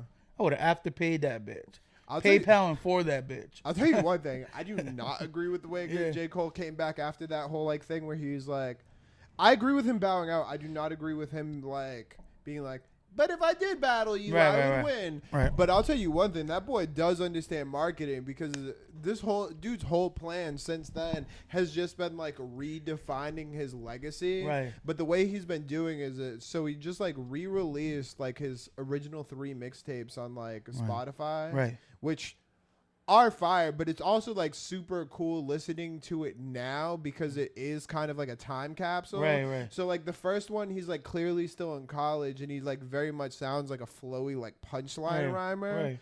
By the second one, you could kind of tell he got signed by The Rock. Yeah. Just because it's loaded. I mean, loaded with Kanye beats. Oh yeah. Like, I mean, he has some Kanye beats on like the first one. Like I think Grammy Family's on like the first one, Right. but in the second one, I think he uses like 3 or 4 of them, Right. and he talks about it. Then by the third one, he kind of like refines his like his style at that point. Right. And the third one's just like a really dope, like fucking solid project. Mm-hmm. But all of it's just like a fucking all of it's just a setup for the 10-year anniversary release of the 2014 Forest Hill Drive. Shit comes out on December 6th. Yeah. Shout out to Cole. No, J. Cole. I also think super smart. I also think this is like like if he doesn't drop the fall off after this, Right. like this is the perfect runway. Oh yeah, for it, yeah. you He know what set I himself mean? up for it. Yeah, you gotta. He's like, this is where I started. He was like, this is the 10-year anniversary. And this is of, like, the follow-up. perfect thing. Yeah. And he's like, and I've been teasing this forever, Bro. God knows we need that, bro. He's been talking about it in like all these like radio stations where he does like the freestyle. He Yeah. always talks about it. I'm like, bro, we need it. Like, give it to us. Like, no Diddy. And did you see that Kendrick? He dropped the dates for his tour. Did you see that one of them is in Toronto? I did not. So he's performing at Rogers Stadium in Toronto, which is where the Toronto Blue Jays play. And I guess the Toronto Blue Jays are advertising it on their Twitter, which is crazy. Also, there's a misconception that Drake runs Toronto in Canada completely. Let's just get this straight. Drake has done a lot of things for Canadians. He's obviously going to probably be one of the top 5 best Canadians of all time for any individual accolades and stuff like that. Seth Rogen. Right? But he doesn't own everything in Toronto. Like, the whole thing with DeMar DeRozan, first of all, Drake's super petty.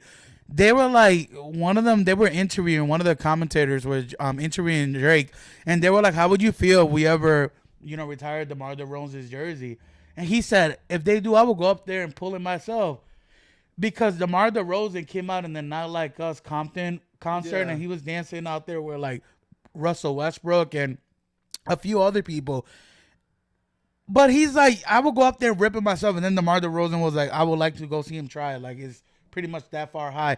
Also, Drake was at the game when DeMar DeRozan played the Raptors. DeMar DeRozan plays for the Sacramento Kings now. And they were playing in Toronto. And that was his first time in Toronto since him going on stage with Kendrick and doing the whole dance and stuff. Drake pulled up with Chubbs, and they were just standing in the courtside just doing these. Yeah, he's ice grilling. Yeah, ice grilling. I'm like, bro, nothing's going to pop off in a stadium where it's like loaded with security and police officers. Like, there's so many cameras. So that was like a weak move by Drake. Him pulling up there, I was like, bro, what are you trying to prove? Like, grilling him down, like shaking his head, like, you're not going to fight. First of all, and no one fights. Like, celebrities just don't fight unless you're like really from about it. There's like a few like rappers that are like really about it. But a lot of these guys, they're just not going to fight. They'll get someone else to fight them. The Baby? Yeah. Oh, yeah. The Baby. There's like stories about him getting like invaded. Where he punches the dude in it's like a Gucci or something. Well, did you see the story about when his like home got invaded or whatever? He like pulled out a gun. He shot a dude in Walmart. Yeah, shot at Walmart, like whatever it was. Yeah, The Baby is not something I want. The Gucci video is crazy though. Yeah. You ever seen that one? Nah. So basically, this dude like walks up to him, and I forget who's recording. It's either the Baby or the guy. And he's like, "Yo, you're the Baby." Da da da. And the Baby's like, "Yo, back up from me." And then next thing you know, the Baby like swings at him. Yeah. And then the camera goes black, and then the camera turns back on. He's like, "Yo, I told you stop fucking with me." And the dude's just like on the floor, just like. He's out here like Ron from Jersey Shore. One hit. Like, that's all it takes. Yeah, it was self-defense. Nah, I know the Baby's bodyguard is super big, and he's been into some controversy when he's like punched fans and shit. Yeah. But anyways, going back to Toronto. So Drake doesn't own Toronto. Shout out to Drake, but he doesn't own Toronto. anyways, I guess I don't know if this is true or not, but I was reading the comment section. I guess Drake has never performed at the Rogers Stadium in the Blue Jays, which is crazy because it's like Toronto Blue Jays, like a really popular. I think he's performed in the other arena where the Raptors play, but not the baseball arena. I don't think he's ever done stadiums. Right. Like Kendrick's legit doing like a stadium tour. Right. He's performing at Foxborough. Right. So he goes and everyone was like, damn, Drake just keeps taking L's here. Like Toronto Blue Jays are like posting that that Kendrick's gonna be performing there, which is super crazy. But yeah, that tour looks crazy. I definitely would like to see Kendrick again. The last time I saw him was that Good Kid, Mad City when he performed in when we went to America. Oh yeah, Made in America too. But I'm talking about like as far as album goes. That was my last time seeing him there perform. So I wouldn't mind going to see Kendrick Lamar. Whatever. But I think the one weird thing about Toronto is like, so I feel like most cities feel like they have like an identity. Like Toronto's a massive city, but I feel like when you go to New York, like New York feels like New York, you know? Oh yeah. Or like Philly, like feels like Philly. Detroit did not feel big, but like Detroit very much felt like Detroit. I felt like when I went to Toronto kind of felt like it didn't have much of an identity. Like when, like you were there recently, but I felt like a lot of things in Toronto were just like way too new. Like there was like a high. I'm not saying it's like a bad thing or anything, but there was like a lot of like immigrants, but it seemed like it was all like newer immigration, if that makes sense. Like it seemed like there was a lot of like first generational people. No, 100%. I agree with that. Yeah. And like at its core, I just like it felt new. I didn't get a sense of like culture or identity. Yeah, I feel like they're still trying to figure out their you know. Like I've been to Vancouver and I've been to like Montreal. Yeah, you told me. Yep. Like Montreal, like feels like it's been there forever. Right. Like you can feel Montreal, and even Vancouver. I didn't do anything crazy in there, but like you could still like feel it. No, I agree with that. I went to Toronto to go see, as you know, Shane Gillis perform. I guess it was the highest capacity sellout for a comedian at that arena. So I was part of history. Also, Shane Gillis, if you're ever watching this, I made you a custom jersey that I've been trying to give you for 2 shows now. I went to go see you at Mohegan, and I went to go see you in Toronto. And it's like nearly impossible to try to stop the show to give you a jersey. But, yo, get your people to talk to my people. I got you a little gift. So hopefully you're watching this. And we can get you on the podcast. Yeah. Big fan of Shane. You can contact his people at SexyLatino269. No, we have a new email now. Please stop sending me emails, guys. I still use that email address for personal reasons. But there is a clip of us joking about the sexy Latino thing. I'm like, should I release this? Yeah. I mean, that's fine with me. Hey. But Toronto's definitely a vibe. The food there was delicious. Wait a second, I'm gonna go piss real quick. Yeah, that's fine. And we're back. Oh, you know what would be a fire move by Drake, though? Yeah. If Drake was like, actually, I'm doing a stadium show. In Compton at the Coliseum. That would go. I feel like that would end terribly for Drake. Yeah. Remember there was like a... if he did it in Toronto, just like snotty kid energy, that would be lit. There was like rumors that, I guess that he was supposed to do a show in Oakland and he canceled that. Some shit like that during his tour. They were like, yeah, you should not go to Oakland. Yeah. First of all, like, if you're talking any shit about the West Coast, don't go to Oakland, bro. Like, yeah. Especially after the run Kendrick's on. Yeah. Kendrick's on a generational run for sure. I'm just happy. I really enjoy his new album. Like, I just hope he just keeps releasing music. Cause this guy releases music like every 7 years. So I'm like, I'm cool with it. So. Yeah, shout out to Kendrick for having a life outside of music. Yeah, and J. Cole, I guess. I mean, also, the problem with the whole Kendrick thing was that he's such a private person. There was really no dirt he could have got on Kendrick, and I feel like Drake's a complete opposite. Drake is everywhere, and I feel like that was part of the issue with the beef, that he was like, "Yo, Kendrick, you're a family man." It was just like he couldn't find anything to really talk about. I mean, he talked about supposedly him hitting his wife or whatever, his fiance.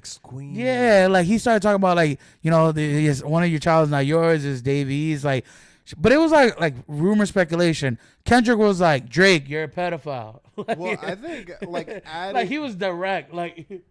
I think at its core, the biggest differentiator between the two is public perception, but that public perception is kind of led by I noticed this with like J. Cole's art, like music recently, is like you can see like a clear maturity. Mm-hmm. Like J. Cole starts off at like just talking about like smashing like girls in college and like just like normal like fuckboy shit. Yeah. But like then he progresses to like having songs about like folding clothes with like his wife. Right, and right. then like it does get more and more mature. Right. I feel like Drake is almost like the opposite. He's like Benjamin Button. He's legit. He's getting older because he's aging like cottage cheese. But like, his rap if you is listen to like his like early stuff, like right.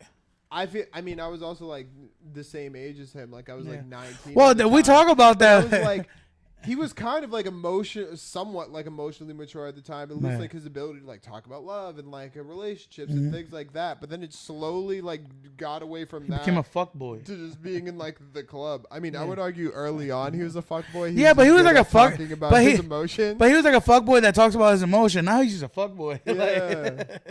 Oh man.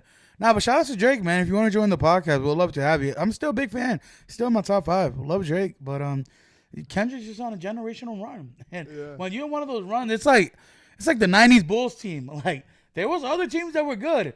Detroit Pistons had their run. Lakers, Showtime Lakers were good. But when you're in a generational run, like you're just on a generational run, you can't stop that, my guy. So just sit back, enjoy the show. Hopefully it's over and you go back to making Kiki. Do you love me? Yeah, but don't watch the Grammys. Yeah. I want to boycott the Grammys. You want to talk about runs though? Yeah. 2018, Drake was him. Oh yeah. 2018. Yo. Drake dropped. Didn't he have like Walk It Like I Talk It? Wait, so he dropped that. He had the Scorpion album, which JB. had that fucking Kiki song. Yeah. It had God's Plan. Yeah. It had It's a Rolling Non-Stop. Yeah. Non-stop. Nonstop. Top. Yeah. On top of that, he was on his feature run, so he had Going Bad with Meek Mill. Yeah. He had that song with Lil Baby, Jersey and Baby, this shit going crazy. Bitch, Yeah. I'm Baby. Yeah. He had what is it? JB Look Smooth. Alive. I said JB Smooth. Yeah.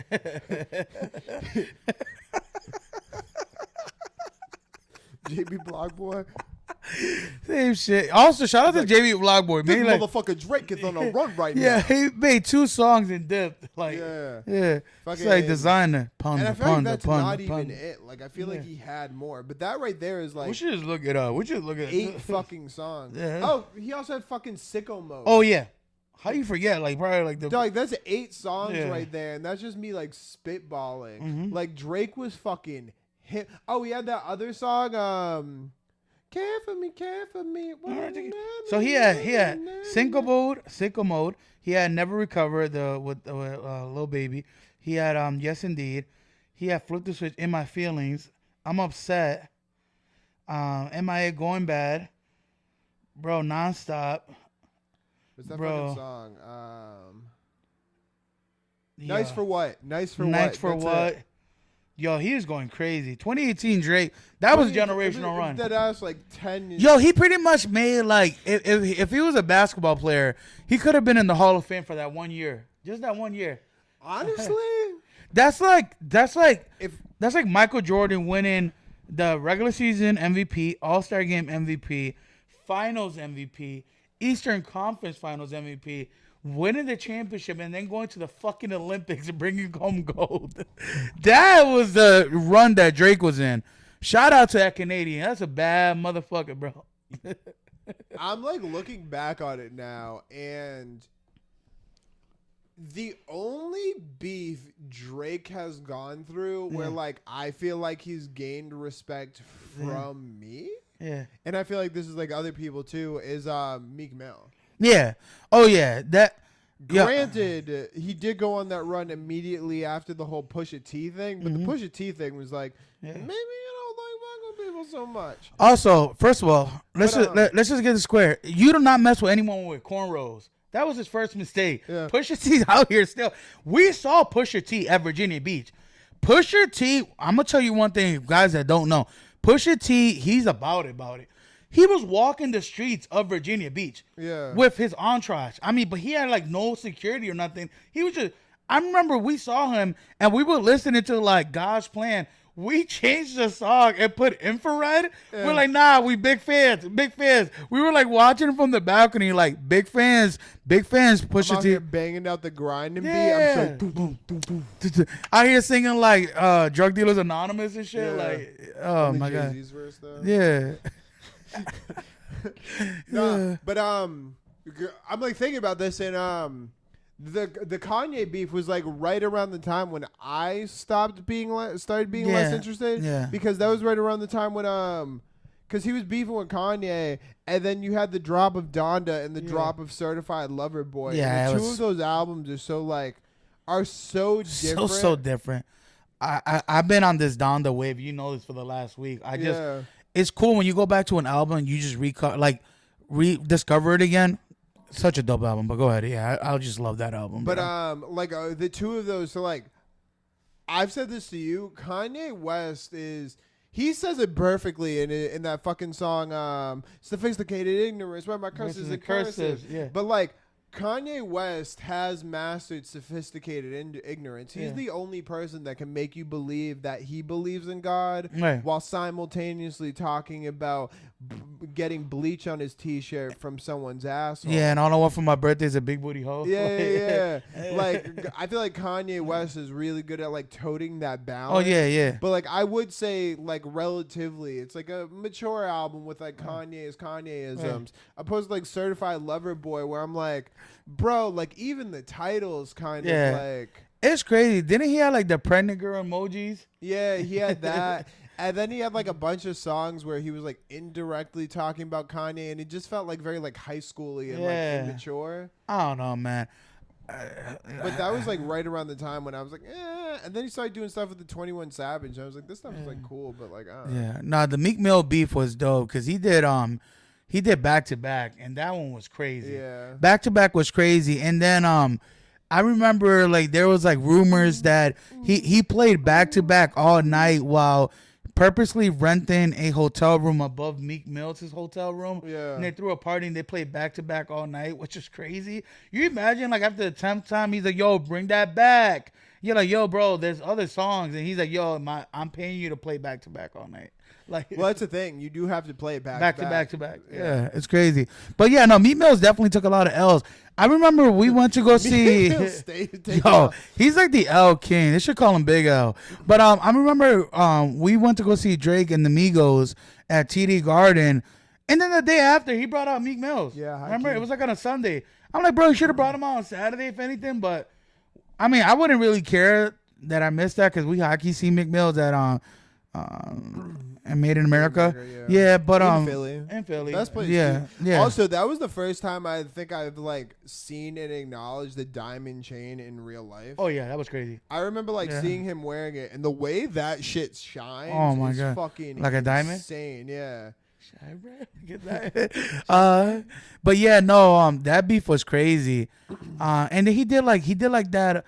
Was the Doopy freestyle, was that against the Kanye beef or Meek Mills? That was against Pusha. Was it Pusha? That one was dope. But Story of Adadin, oh my god. Yeah. Oh my god. With the blackface cover, yo, people forget Drake did blackface. Like Drake did blackface. Yeah. Drake did blackface, which was crazy. Coming from like, you know, Drake and all that, and the fact that he did that was wild. I'm no one surprised talks how about little that gets talked about. Like that's like a huge. It was, you know what's crazy? That all right, so he did blackface, and Pusha T put Drake's blackface skit that he did as the cover of the song. Yeah. People were like, Drake's a deadbeat dad. I'm like, what about blackface? Like, no one's gonna like talk about the elephant in the room. They're like, yeah, that's cool and all, but Drake needs to be a better father. Like, yeah. Like, well, I feel like, I mean, I feel like the blackface, like, I feel like Kendrick kind of talked about it, but didn't talk about it because it all just boils down to being, like, not of the culture. You know right. Because, like, if you were of the culture, like, I never would have done fucking blackface. Right. Even when I was, like, younger. Like, yeah. No, you're 100% right. I think because it was funny. My friend sent me a video of Mos Def, and he talks about Drake. And no, for real. Yeah. He sends me you know what video I'm talking about? Yeah. And he's like, do you consider like Drake like the best rapper or whatever it was? And he said something about the mall. He said he makes music that's perfect for shopping. For shopping, yeah.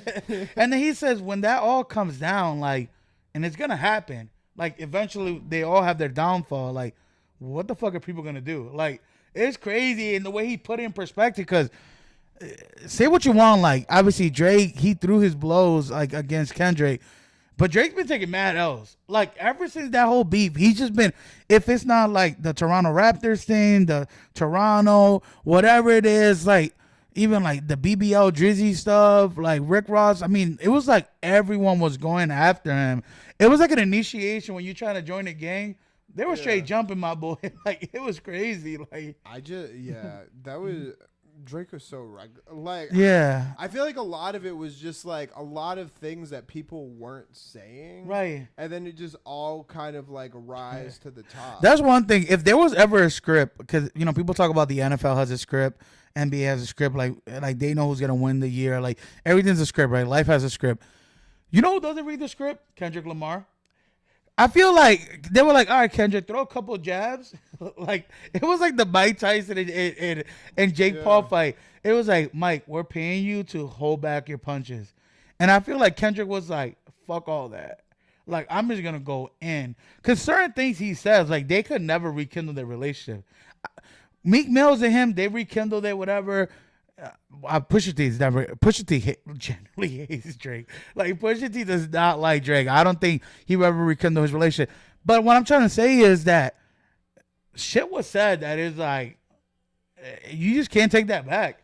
Well, like that's the thing about. So Kendrick Lamar has like a similar he has a similar quality that like Dave Chappelle has. Yeah. Where like he is highly regarded, but he doesn't give a fuck about the industry. Oh yeah. So like he's gonna sell his tickets. Right. He's gonna release his projects. Right. He's gonna disappear. He's gonna say how it is. He's gonna say how it is. But like that's at a good the end of analogy. the Yeah. day, there's like nothing you can do or take away from him. Yeah. Because he has what he needs. Oh yeah. Like if Kendrick Lamar never made like another dollar in his life, like I'm sure he would be perfectly. Oh yeah, no, he's fine, and you could tell he's like low maintenance. He's just not in the public eye like that. Like, don't get it wrong, he's done like a few commercials. He got like the Nike Cortez deal, whatever. Like, he's done a few things that you see him here and there.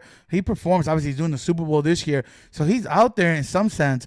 But I'm talking about like his personal life. I don't know anything about this dude. Yeah. I didn't even know he had kids. I'm not even lying to you. I did not know Kendrick Lamar had kids till the whole beef. I didn't even know who his girlfriend was, fiance, whatever you want to call. I did not. I know everything about Drake. I know the name of his mom. That's Dad on Dad. His dad, like, does music. Like, I know about his son. I know about his stripper baby mom. I know so much more about Drake. I don't know anything about Kendrick Lamar. Yeah. It's two different like perspectives. The thing too is like there's nothing to know. Right. Like, but that's what I'm saying. It's not like he's hiding anything. Like, and it's the same with like J. Cole too. Like, yeah. J. Cole's high key probably riding his bike somewhere in New York right now. High key. Just chilling, grabbing like a sandwich or something from a local store. Like, people probably see J. Cole at Rucker Park, probably shooting around. J. Cole is like Adam Sandler. Like, Adam Sandler just be out here vibing. Yeah. Like, have you seen photos of Adam Sandler? He's like playing pickup ball with like random people. Like, some of these people, like, that's the type of, like, if I was ever a celebrity and I had to be in the public eye, I'm high key just vibing. Like, I'm just chilling. Like, I do not want paparazzi. Like, don't get it wrong. Like, paparazzi still find these guys because that's just who, like, what they do. But a lot of these guys, like, they live a comfortable life, like low maintenance, just chilling. Like, you know what's kind of gangster? I haven't been watching, but they've been popping up on my timeline. I don't care about Princess Elizabeth or Princess Diana. Oh yeah, they high key be chilling. The couple, the royal couple. No. So Princess Diana, she was like from like the 90s. I think she like died in a car accident. Oh yeah, I remember that. Michael Jackson supposedly made that song on Dirty Diana. Supposedly was about her. There was rumors that supposedly Princess, not Dirty Diana. Oh, that song's a banger. Anyways, they were like,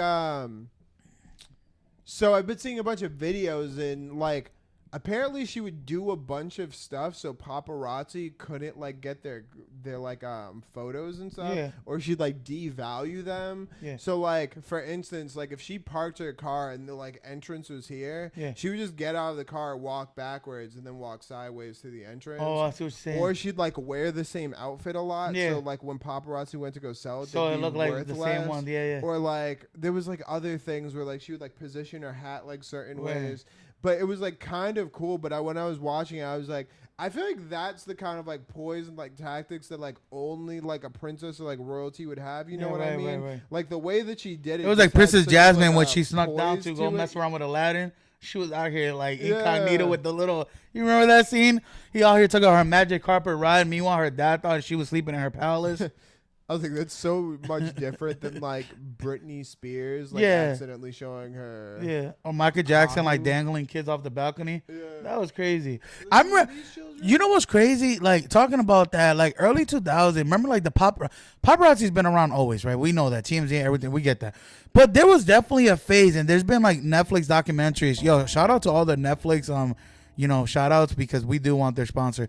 But I'm trying to get a Netflix documentary. I would love it. I love Netflix, man. Shout outs to you guys. But I remember like during that paparazzi era, because I seen the Britney Spears documentary about her whole father with the Red Paib, whatever. You know what I'm talking about? The whole thing with her parents, like they were controlling her money. They Yeah, pretty much conservatorship. conservator. Yeah, but they pretty much control her, whatever. So in the documentary, one of the biggest components is the paparazzi. How she couldn't do anything. Like she was obviously Britney Spears was as big as you get, and the paparazzi would just like be everywhere. She'll go to the gas station, they'll be everywhere, whatever. And that's when she like shaved her head and she did all that stuff.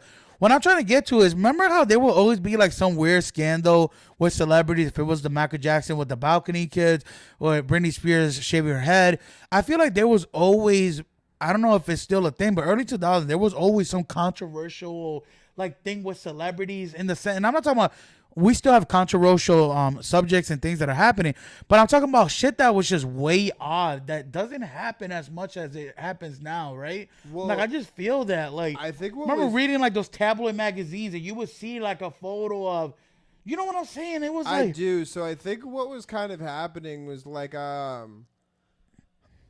we were kind of just like getting at the like peak where like cable was starting to. Right. It's not that cable was starting to be a thing, but we were getting to the point where like cable was starting to have like a million fucking channels. yeah, and they because started having those celebrity shows and prior all to that. that, it'd be, Yeah, like 8, and then I also Celebrity heard- Rehab, that was crazy. Well, I heard that in the like around like 2003 or something, there was a huge writer strike.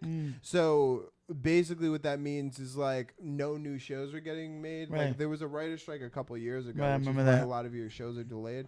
But anyways, there were no one could write, so that was when they started doing reality TV. Right. Because you don't need writers Right, for right, reality TV. Right. So that ended up spurring that whole thing, and I think that level of controversy Yep. ended up like making people seek that. Right. Because don't get it twisted. Like I think Michael Jackson dangling a baby is Right. organic. Right. But I do think some of the like drunk driving and like Right. genital showing while getting Yeah. out of cars Right. could have also been like contrived by like Yeah. their PR people. you Right, know to what I promote mean? something. Right. Or just like keep them relevant. Keep them relevant, yeah. Because Yeah. it's like that old saying. But it was super odd, you know what I'm saying? all Like, publicity. is yeah, good good publicity, But I yeah. think it was just like the perfect shit storm. Like I remember even like obviously there's celebrities that have their alcohol addiction, drug addiction to this day. But I remember how frowned upon it was where they would put a picture of like Lindsay Lohan and she's like coked out and it's like a bad photo. Yeah. And it'd be like Lindsay Lohan, pray for her, like she needs help. Like or local celebrity checks into rehab. I feel like they check in all the time and it's not news anymore. But back then it was like such a push agenda, like them checking into rehab or a mental institute or whatever. You know what I'm saying? Like it was. yeah, I get what it you're was saying. so. It was so polarized. I just think in the grand scheme, it was just like the perfect timing for Yeah.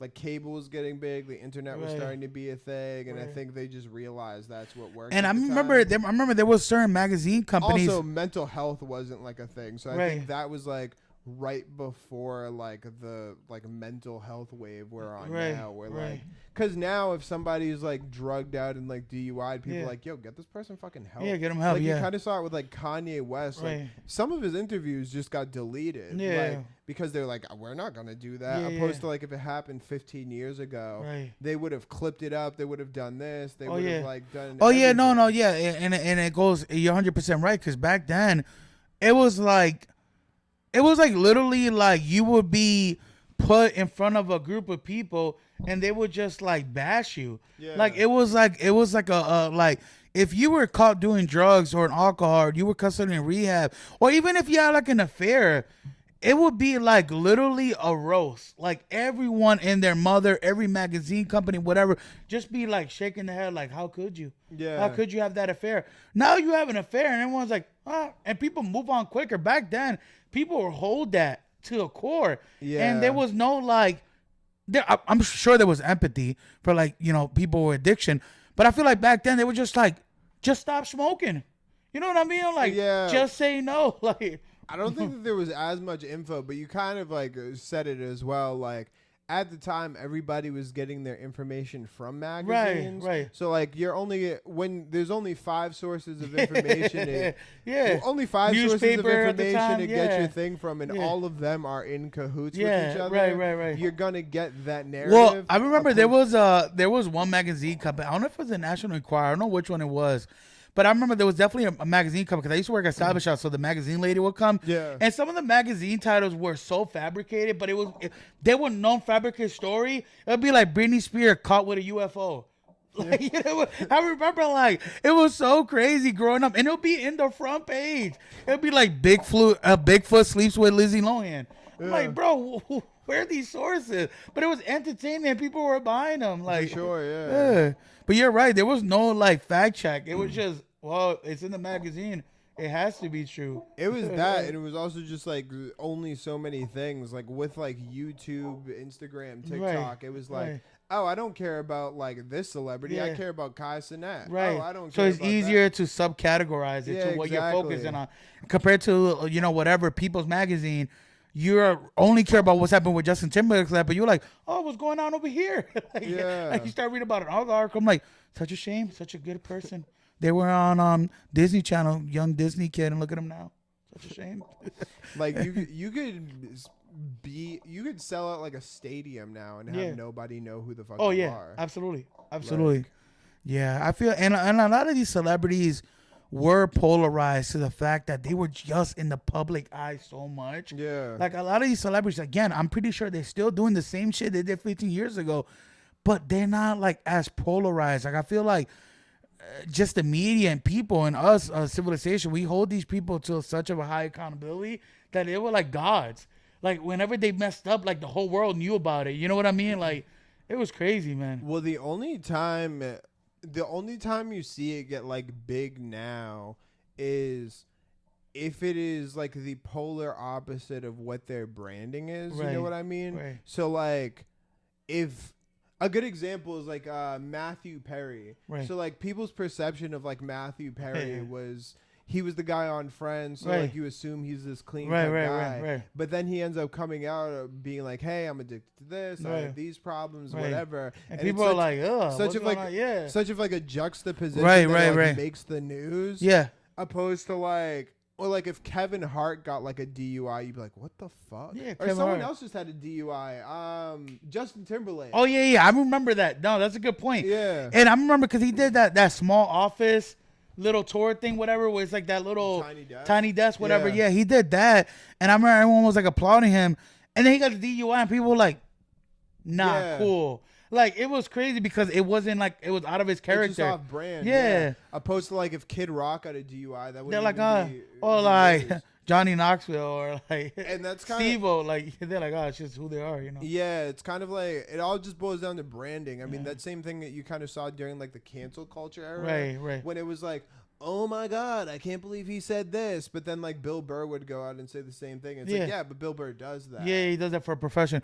It was like the whole Jonathan Majors thing. Like that dude was eating. Like we want to talk about generational runs. Before he got the whole cancel stuff with the whole like domestic violence stuff, he was in Creed 2. That motherfucker was like, he was calm. Well, hold on. He was calm from like, this dude was calm like from the fucking Marvel studio. Like this dude was having a great couple years. That shit went all the way. That shit went all the way like this. Yeah. In a snap of a finger on some Thanos shit. That shit was gone. Like, it's crazy, man. Like, you're right. Like, some of these guys, when they do something that you don't feel like they will, like, they'll be accused of, like, it's like when you go to a holiday party and you see your boss shit-faced trying to grind on the secretary. Yeah, you're like, not cool, man. Like, I hold you higher standards. Like, this is weird. But, you know, it is crazy, man. Because, like, at the same time, like, if you have, like, a roughy, like, you hit on the nail. If you have, like, a rough path and you do some shit, I feel like you're kind of like, you know, that's disappointing he did it. But you know what? He's had a rough path. Like, the whole Johnny Depp with the Amber, whatever, this girl's the whole back and forth, the whole, like, lawsuit. There was a lot of shit that was said from both parties that were like, what the fuck?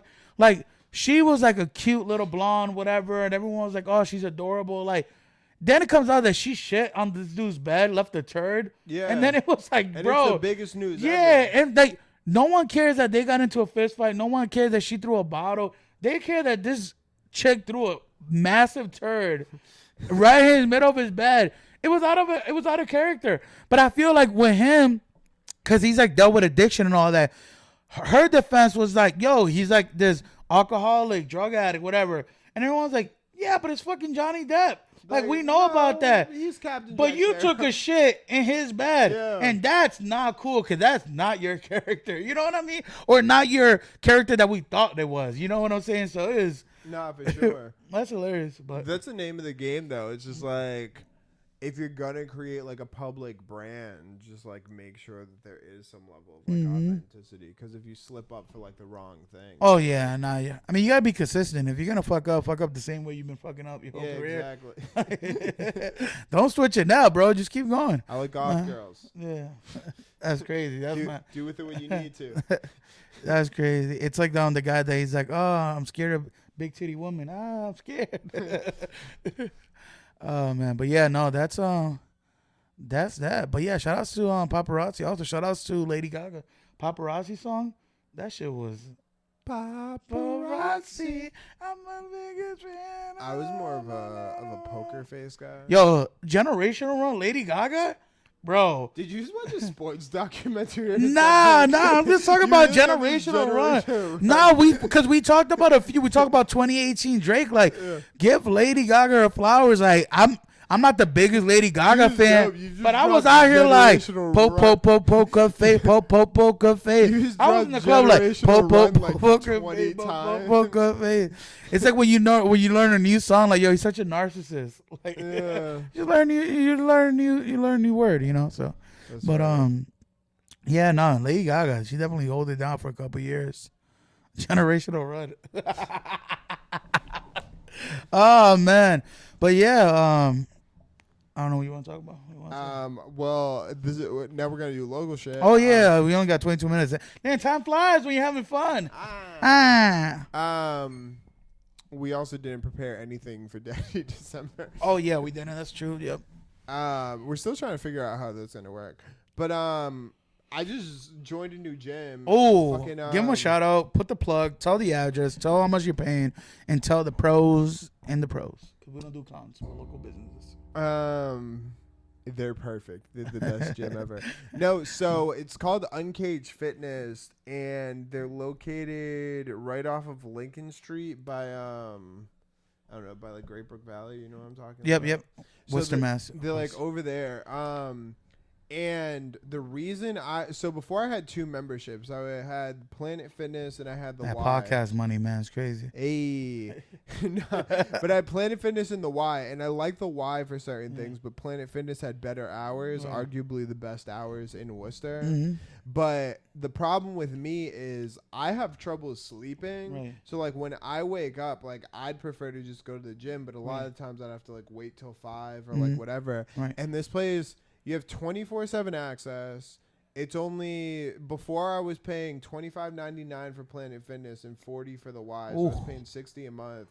I think this place is only $50 a month. Yeah. So I'm saving $15 a month. Yeah. I get full-time access, and I think they're like core focus is like bodybuilders or like people who take their like fitness like extremely seriously, because everybody who goes there is fucking jacked, like in shape. So you're saying people at the Y don't take their fitness seriously? I think they take it seriously in a different manner. Yeah.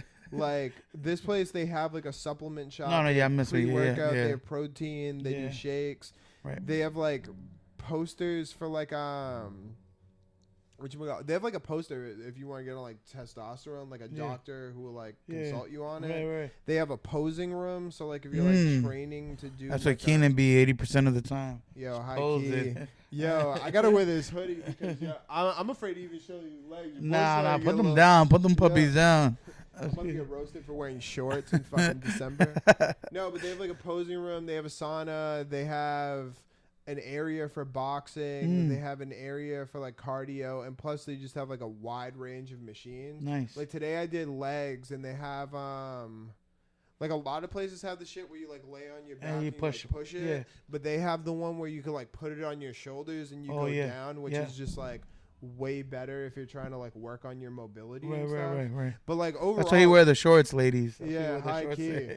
Yo, if I flex the quad, nah, right you now, better stop. But anyways, it's just like it's a good gym. They've only been open for like 2.5 weeks now, so I can't tell like how crowded they're going to be. Right. But when I get there in the morning, it's pretty empty, and they just have like, I don't know, solid equipment. No, I definitely. I think I told you about the gym. I remember it was being promoted. One of my boys owns a barbershop, and I guess he's trying to do a collab with them where he's trying to have like a barber there as well. So you could like high key, like get a haircut, whatever, work out after, or do it vice versa, which I think is pretty cool because it's all like, I don't know, like gym, barbershops, like everything is all tied together. You're working on your body and your appearance. So it's a pretty cool move if they do that. But no, shout out to them, man. It looks like a dope gym. And I think I know sometimes people be like, yo, there's so many gyms, like, but I feel like every gym is different. Like there's like gyms like Anytime Fitness, it's 24/7, but it's like smaller.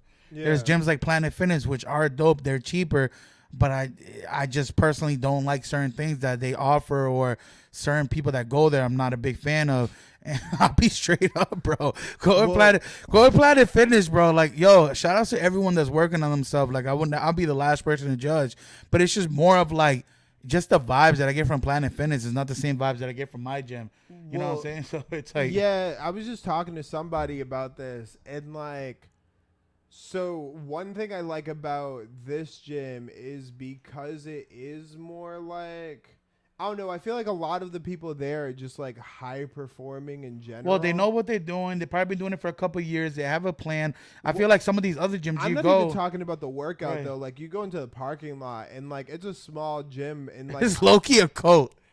But this guy's joining a coat. But you like go there and like there's like a couple Audis, a couple like BMWs. Oh like, damn. There's a few like you just like see it in the way people carry themselves. Like I saw like one person, like a bunch of the people. I'm like, oh, he probably does like some sort of like corporate job, something like high performing. Like it's just like. Meanwhile, you go to Planet Fitness and it's a bunch of Honda Civics outside. You're like, it's come on. Like a lot of like teenagers, younger people, like, and also they're fucking packed. And at the Y, it's just a bunch of old people.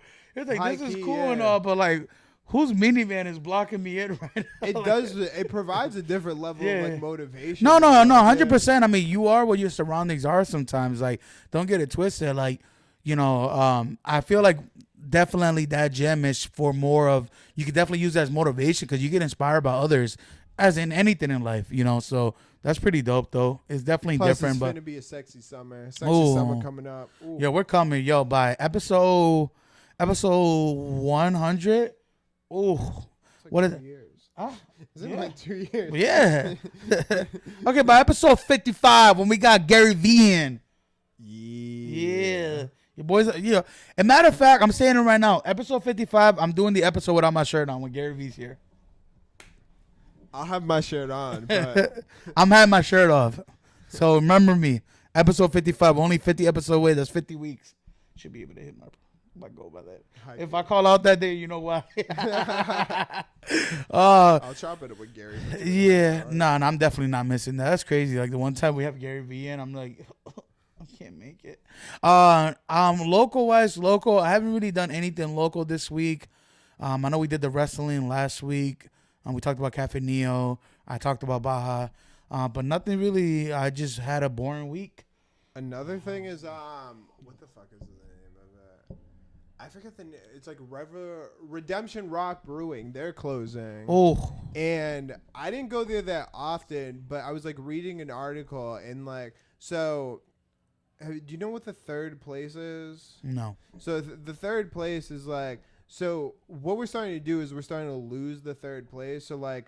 The first two places are home and work. The third place is like anywhere you go that isn't those places. Right. So like you could argue it's like the gym, but for like a lot of people, the third place is a little bit more casual because the gym's not like this crazy show. Right. And like a Redemption Rock, they were like a really dope third place because like one, it's like a brewery, so like there's plenty of people who just sit there, they do homework or whatever. Right. But the one reason why I'm kind of disappointed that they're like closing is because they used to do a fuck ton of events. Right. So like for instance, like. If you could pull up their event calendar right now, but in general, like they had book clubs, so like people would meet for that once a week. They had run clubs. They had all kinds of like the other day they were doing like cookie decorating, which like individually isn't really anything. But if like you're like living in the city and you're like, oh, I'm trying to find stuff to do. There's nothing to do here. Like, well, now there's even less to do here. Right. No, it's a bad hit. It's a bad hit for the city of Worcester. Yeah. And it was a dope location too. It was like right off of Shrewsbury Street. They had the little patio outside. Like it was a little vibe. I don't know. It's crazy. A lot of these people just with hobbies. I remember when I was younger, like people would just have these like I remember we used to go around any type of group setting and one of the things was like, what is your hobby? Yeah. And people would be like, I'm hobbyist, I knit or I do this and all that. A lot of people still do that stuff, but it's not as advertised. A lot of people just don't have any hobbies. Like I'd be in communication with people. I'm like, what is your hobby? They're like, I don't know, just chill. I'm like, it's not a hobby, bro. Just a chill guy. Like you're like, oh, your hands in your pocket and stuff. But that sucks, man. That's good for the community. I also feel like those are the spots that you get on like Groupon.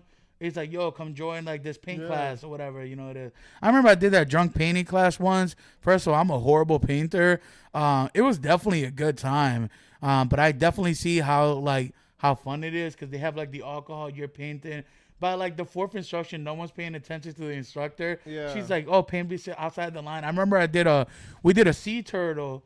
And I put Picasso. I just wrote Picasso across the sea turtle because like my shit was trash anyways. So I just wrote the word Picasso. She was just like, she like wrote my name in the list. I was like, damn, I'm banned from paint night. But it's lit. Yeah, it was definitely a vibe. But it'll probably be. This episode won't be out, but I'll try to clip it before. I might not get to the clip. Sorry, y'all. Yeah, we might. We might not. Also, between me and Abel, we do have to close the gap between when we record and when we release. What do you mean? Well, right now we release 1 week after we record, so like the problem is we'll be talking about something, and then like by the time it releases, it happened 2 weeks ago. And people don't care. Right. But anyway, why are they talking about the Mike Tyson fight? Yeah, exactly. That was like 8 years ago. People don't forget. But anyways, this Sunday they're doing Start on the Street at Union Station, which is like just a huge creators market. So if you're looking to buy like local shit for the holidays, like art pieces and shit, like handmade stuff, that's dope. Like there's gonna be. You should pull up there, sell your coloring books. I think. Well, it's too late, and I don't have the coloring books on hand. But see it. But whatchamacallit, fucking.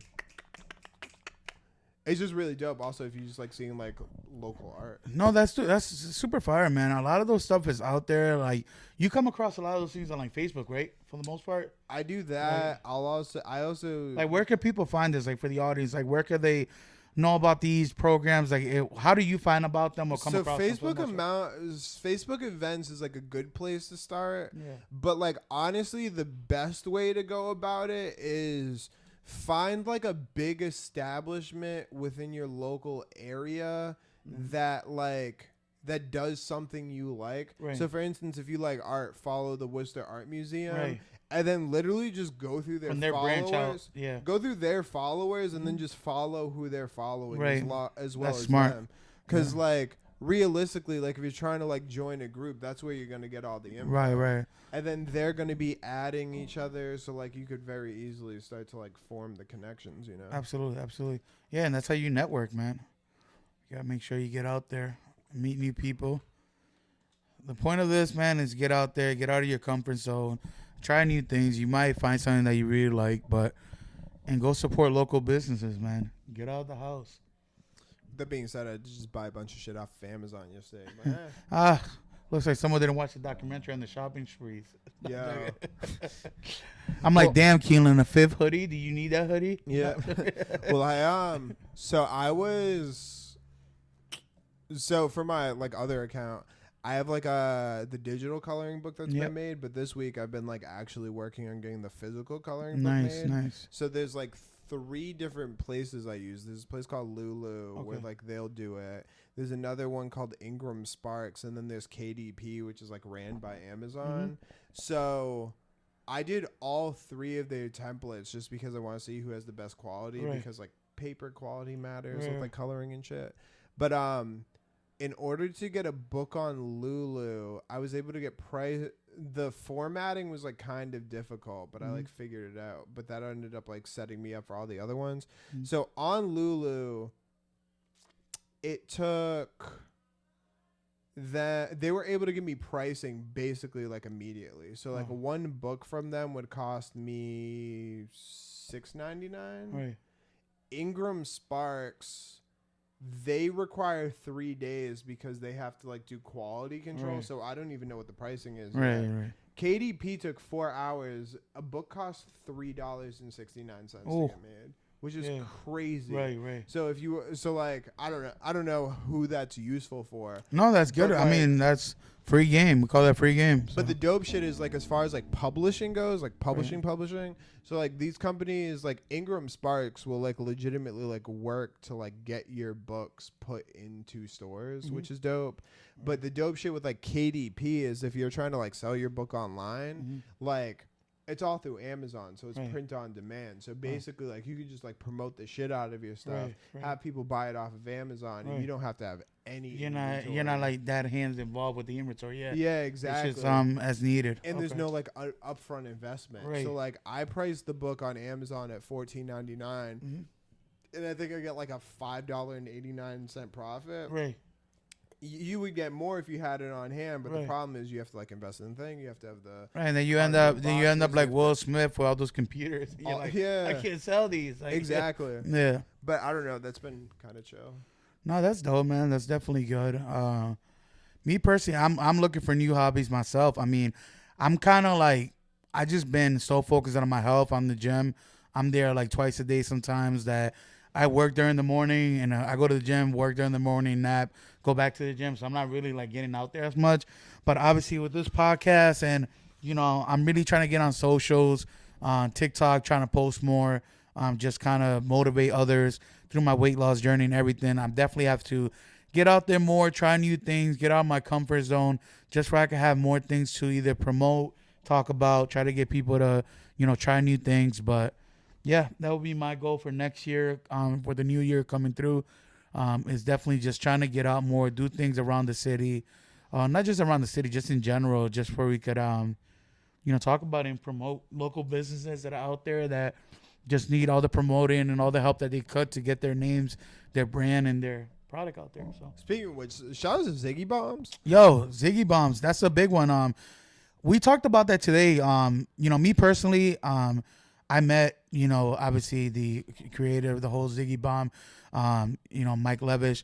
I ended up meeting him during one of his when he was doing the food trucks, and super chill guy, man. That dude.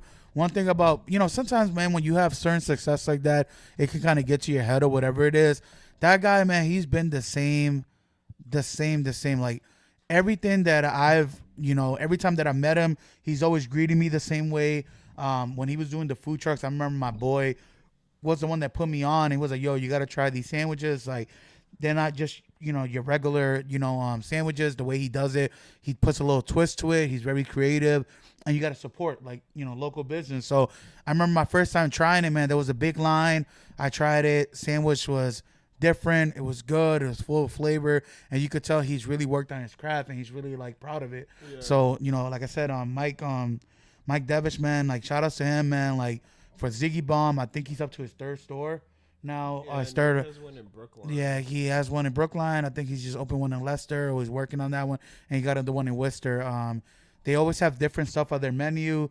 I think he does like chicken sandwiches sometimes. He'll do like fish. He'll do like like the chicken tenders, like those kind of like Dave's Hot Chicken, Cane's type of hot chicken or whatever. My favorite thing about them is they do like pretty good lunch specials. So if you follow them on social media, a lot of the times he'll do sandwiches for like $5.99, which is a crazy steal for like the quality of their food. Well, yeah, and he also gives a lot back to the community. I saw a post during this past Thanksgiving that he was giving out free meals to those in need. Yeah, and he's always doing like stuff back to the community.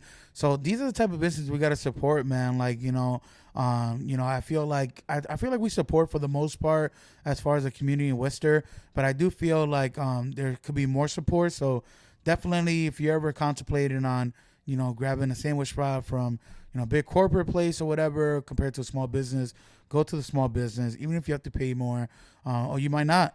You definitely gonna have a better experience, and you definitely is going to a good cost. But shout out to Mike Devish, man, a good dude. I got him on my Facebook. Always came with respect. Always greeted me well. Shout out to him, man, and nothing but the best to his brand and his company, man. So.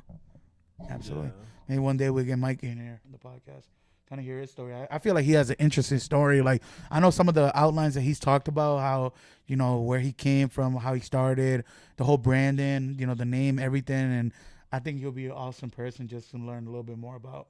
Well, he had one thing I really like about him. I mean, his story is definitely probably crazy, but his branding and just like marketing is insane. Like, bro, it's like so advanced for like, at least for a local, like obviously his branding is, shout out to his marketing team, shout out to his whole team overall, like his commercials, videos, quality, audio, his socials, like and it's like consistent too. Yeah, like a lot of these companies sometimes, because there's been a lot of guys that critique food or do food reviews, and they talk about there's a lot of businesses out there that have great, amazing food. They're just not on social media. Yeah. And that's part of the game. Like, unfortunately, we are in an era that you have to be on social media. You have to promote. Like, you have to get your name out there. Like, you have to get away from that old school mindset of, well, the food is going to speak for itself. Yes, it does, but you got to find a better ways to promote it. And there's a lot of companies out here that are dying, that going out of business just because, it's not because their food's bad. It's just they just don't have the team to promote or whatever it is, Yeah, I feel like a lot of people are like afraid to use social media. There's no lie, there is a pancake place. I feel like I've talked about this before. Yeah. There's a pancake place in Indiana I want to go to, and it's just... Dude, we have to go. We have to legit, we have to plan. What we should do is we should plan a trip out there, and we should just record, like, the podcast from like the hotel room. You trying to catch a Caitlin Clark game? Yo, hey, Indiana Fever. Shout out Caitlin Clark. She's the GOAT. Because there's high-key nothing else to do in Indiana. Yeah, I mean, we could do that. Go to a Pacers game. Oh, man. All right, they're giving tickets out. Yeah. I'm definitely that's how it's interesting. You definitely talked about that a couple times. Why'd you guys hang a Jermaine O'Neal jersey? Yo, Jamal Tinsley, Steven Jackson, Ron Artest, Malice in the Palace. Come on now. Oh, man. Perfect. Yeah. All right, cool. So we're going to do the new... I know we talked about doing Daddy December, but we didn't set up a bracket, and we don't know how we're going to do that. Yeah. So what we're going to test out is this new segment where where we decide if people are daddy or not. Explain to the audience again what that means. So basically, daddy is like... It's an aura thing. So daddy's like... There's no one thing that makes you daddy or not daddy. Right. But you know it when you see it. It's a combination of things. Not everyone gets called daddy. If you're ever being called daddy by a woman and you're not paying for it, you're daddy. That's aura. But if you go to a strip club, she's like, hey, daddy, how's your night going? She's working you, my boy. Like, you're not daddy. So, like big guys typically tend to lean more daddy. Yes. But like for instance, Danny DeVito is daddy. No, Danny DeVito is high key daddy. We're not even gonna. Matter of fact, he's already like in the final four. Nah, Chuck, it's crazy.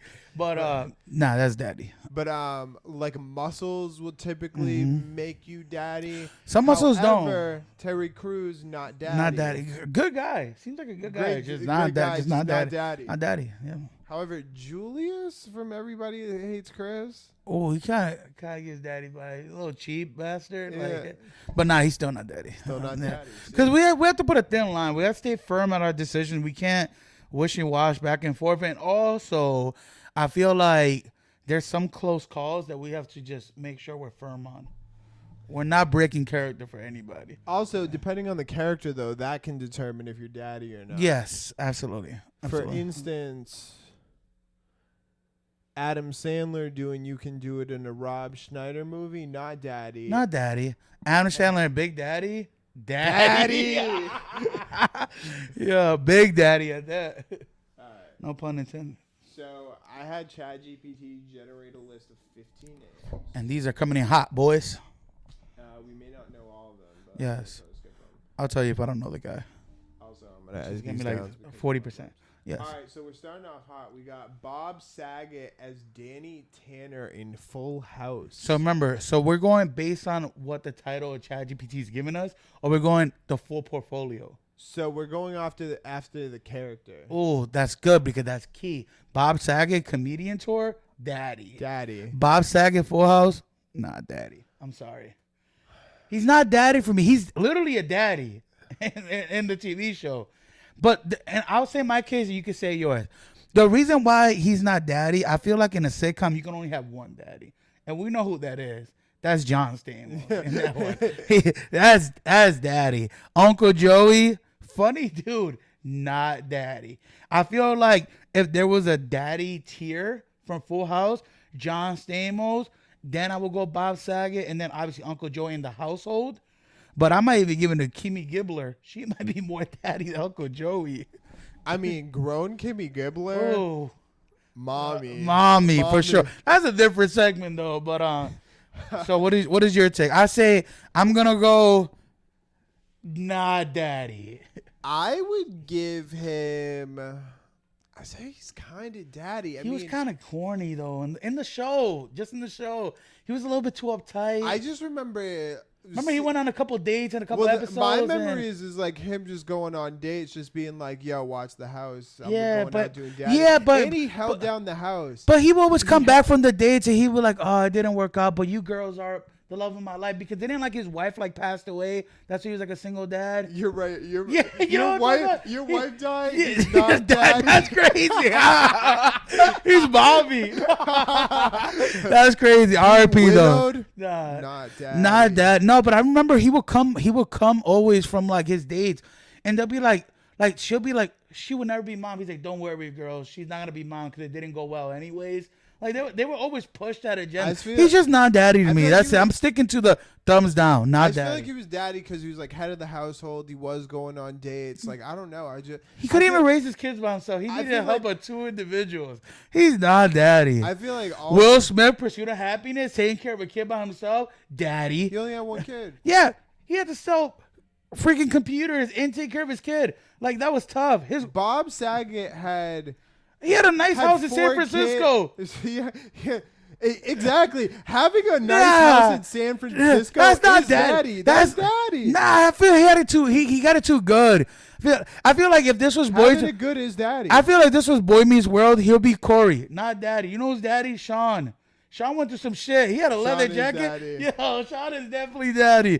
But we're getting off subject. I'm just gonna say thumbs down. But you going thumbs up? Yeah, we'll go not daddy on not Bob daddy. Saget. All right, let's do. We agree. Okay. Family Matters. Carl Winslow. No daddy. And this might be biased with the recent allegations with whole involvement with Diddy, but I'm gonna go no daddy. Carl Winslow. I feel like Carl Winslow. I feel like there was a point, and we talked about this before, how Bill Cosby was like everyone's like American's dad for like the longest time, like Dr. Huxtable. He had the little sweaters, he had the little pudding, like stuff. Like he was cool. Like everyone was like, oh, lovey-dovey. Obviously, what happened after, like that's nothing to do with who he was with Dr. Huxtable.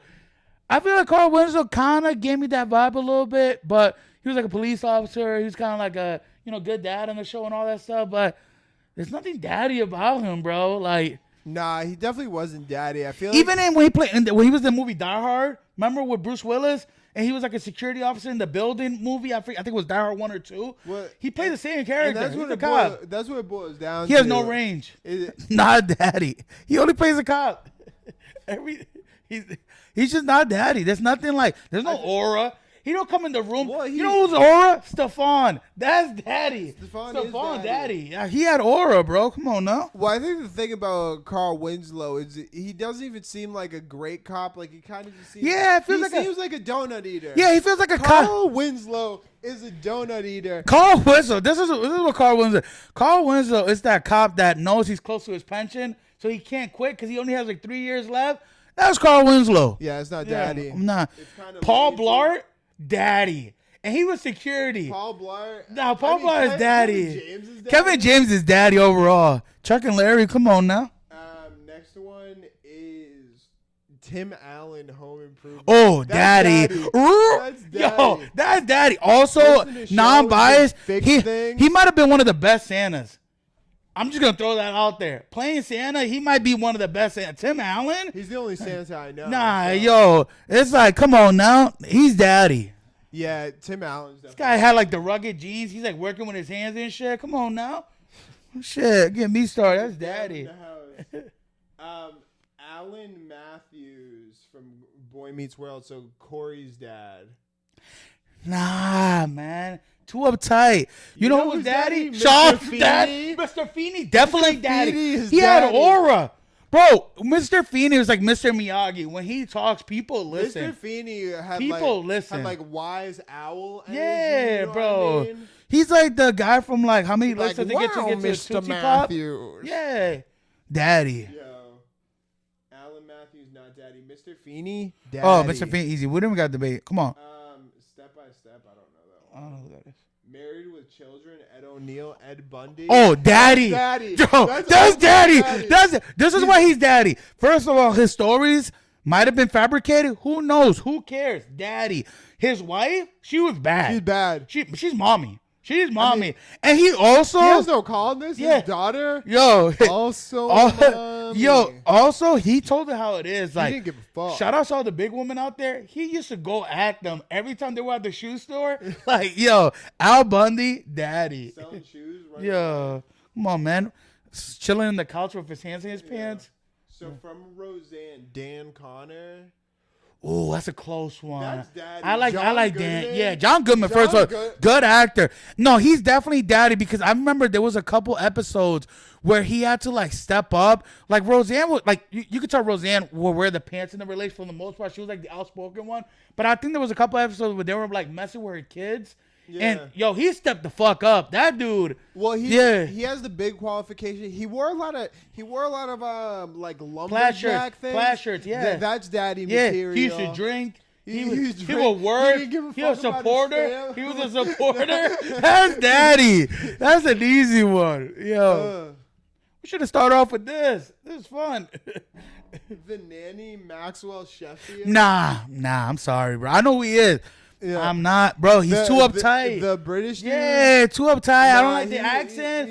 Unless you have an Idris Elba British accent, that's daddy. But Idris Elba even be hiding that shit. He's an American in too many of now, his the roles. nanny, mommy. I love me that weird voice bitch. That was like one of my first TV crushes. I remember her puffy hair. Oh, yeah, I remember we didn't have cable, so all I had was like WB. Yeah, and I'd be watching that shit. WB. I was like 5 years old. She'd be like, "Oh, Maxwell." Oh my god. Also, he fumbled the bag for the longest time. She clearly wanted him, and he was playing cat and mouse. That's whack. You gotta secure the bag early. That's the source of like every 80s. Like, there's so many 80s. Yeah, he should have broke the script. Like, Who's the Boss? Yeah, yo, check it out, mommy. Mama. My Wife and Kids. Michael Kyle, Damon Wayans, My Wife and Kids. He was daddy. He's daddy. He's daddy. Yeah. I also love the Major Payne. He's like a hard 7 in that. He's daddy. I feel like he holds down the household. He like now Charlie Sheen. What is it? Two He's men. daddy. What's the show called? 2.5 Men. 2.5. Oh, daddy. Super daddy. Also, Charlie Sheen. Let me see. He was definitely daddy, but I feel like he's daddy. He's Damon Wayans in My Wife and Kids. I feel like he's right there. I feel like he's not. I don't feel like he has aura. Holds it down, but he holds it down. He has enough aura. Yeah. I feel like he'd fight for his kids. Yeah. He's a good dad. He's a good dad. Also, all these guys are good dads, by the way. Daddy's different. There's dads and daddies. I know my answer on this. That 70s show, Red Foreman. Oh no, daddy. Daddy. Daddy. He's high. Bro. Calling your son a dumbass. Yeah, That's bro. Daddy Calling his son a dumbass. Also, he was like military. I think being a traumatized like Vietnam vet. Right. That's daddy. And energy. he took no bullshit. He said as it is, straight shooter, daddy. I feel like people are going to disagree, but Frasier. Martin Crane. I'm just gonna say Frasier from the Frasier. 70s show. No, from Frasier. Have you ever seen Frasier? What is it? We're gonna skip that one. Okay, this never happened. The Simpsons. Homer Simpson. Oh, that's daddy. That's daddy. Come on, listen. The guy worked at a nuclear plant and will fall asleep, chilling, vibes, big vibe. Marge, mommy. I don't care what. I love her weird voice. Homer. He will also choke the hell out of his son and put him in his place. He was also just a good enough dad. Like, he wasn't the best dad. Yeah. But he's a better dad than Peter Griffin. Peter's a horrible dad. Not daddy. I just want to say that. He's not daddy. The way he treats Megan, like, Homer was a good dad. He was a clumsy dad, not the smartest dad. Still daddy. That's a daddy for me. Let me see. You're going to take this one. You love this. George Lopez. Oh, daddy. Come on, bro. My guy worked in a factory making airplane parts. He took in that niece that he didn't have to. He had his kids of his own. He was a provider. Plus his wife. Oh, talk about mommies. I'm now realizing that you watch sitcoms. Also, he had to go through some shit with his mom. His mom is also mommy. That's short. She gives me Danny DeVito vibes. The mom and George Lopez. Yeah, she was a badass. Shout out to her. Sabrina the Teenage Witch. I don't know that one. That is. So any other ones you want to? Honorable mention: Uncle Phil, daddy. Uncle Phil, that's daddy. Uncle Phil's definitely daddy. I'm trying to go down the thing. Anyone from the Friends cast, daddy? I feel like Joey's low-key. Joey, I think Joey. Low-key Joey gives me daddy, daddy. yeah. Yeah, Joey gives me daddy. Stifler? Is Stifler daddy? From American Pie? He's a little creepy. Yeah. But he has some form of aura. I just don't know if it's good aura. When he's like old, like Sean William Scott, daddy. Yeah. Stifler, he's also super young in that though. Yeah. I seen like the movie Role Models and stuff. Like, it's daddy. Daddy. Also, Paul Rudd, daddy. Oh, Paul Rudd's definitely ultimate daddy. Paul Rudd also doesn't age. Paul Rudd is He's also like a vampire. Friends. Yeah. What other sitcoms were there? Oh, what's that? How Seinfeld? Much Your Mother? How Much Your Mother? And Neil Patrick Harris. Yeah. There's Barney. Actually, Barney's daddy. I'm sorry. Barney's daddy. I don't know if he's daddy in that, but I'm just saying the character that daddy? plays Barney. You know who's more daddy? The one who's the lawyer, Marshall. Oh yeah. Yeah, he's good. daddy. He's definitely daddy. Yeah. Jason Segel. Yeah, he's good. Yeah. Ted Mosby. That's who I meant.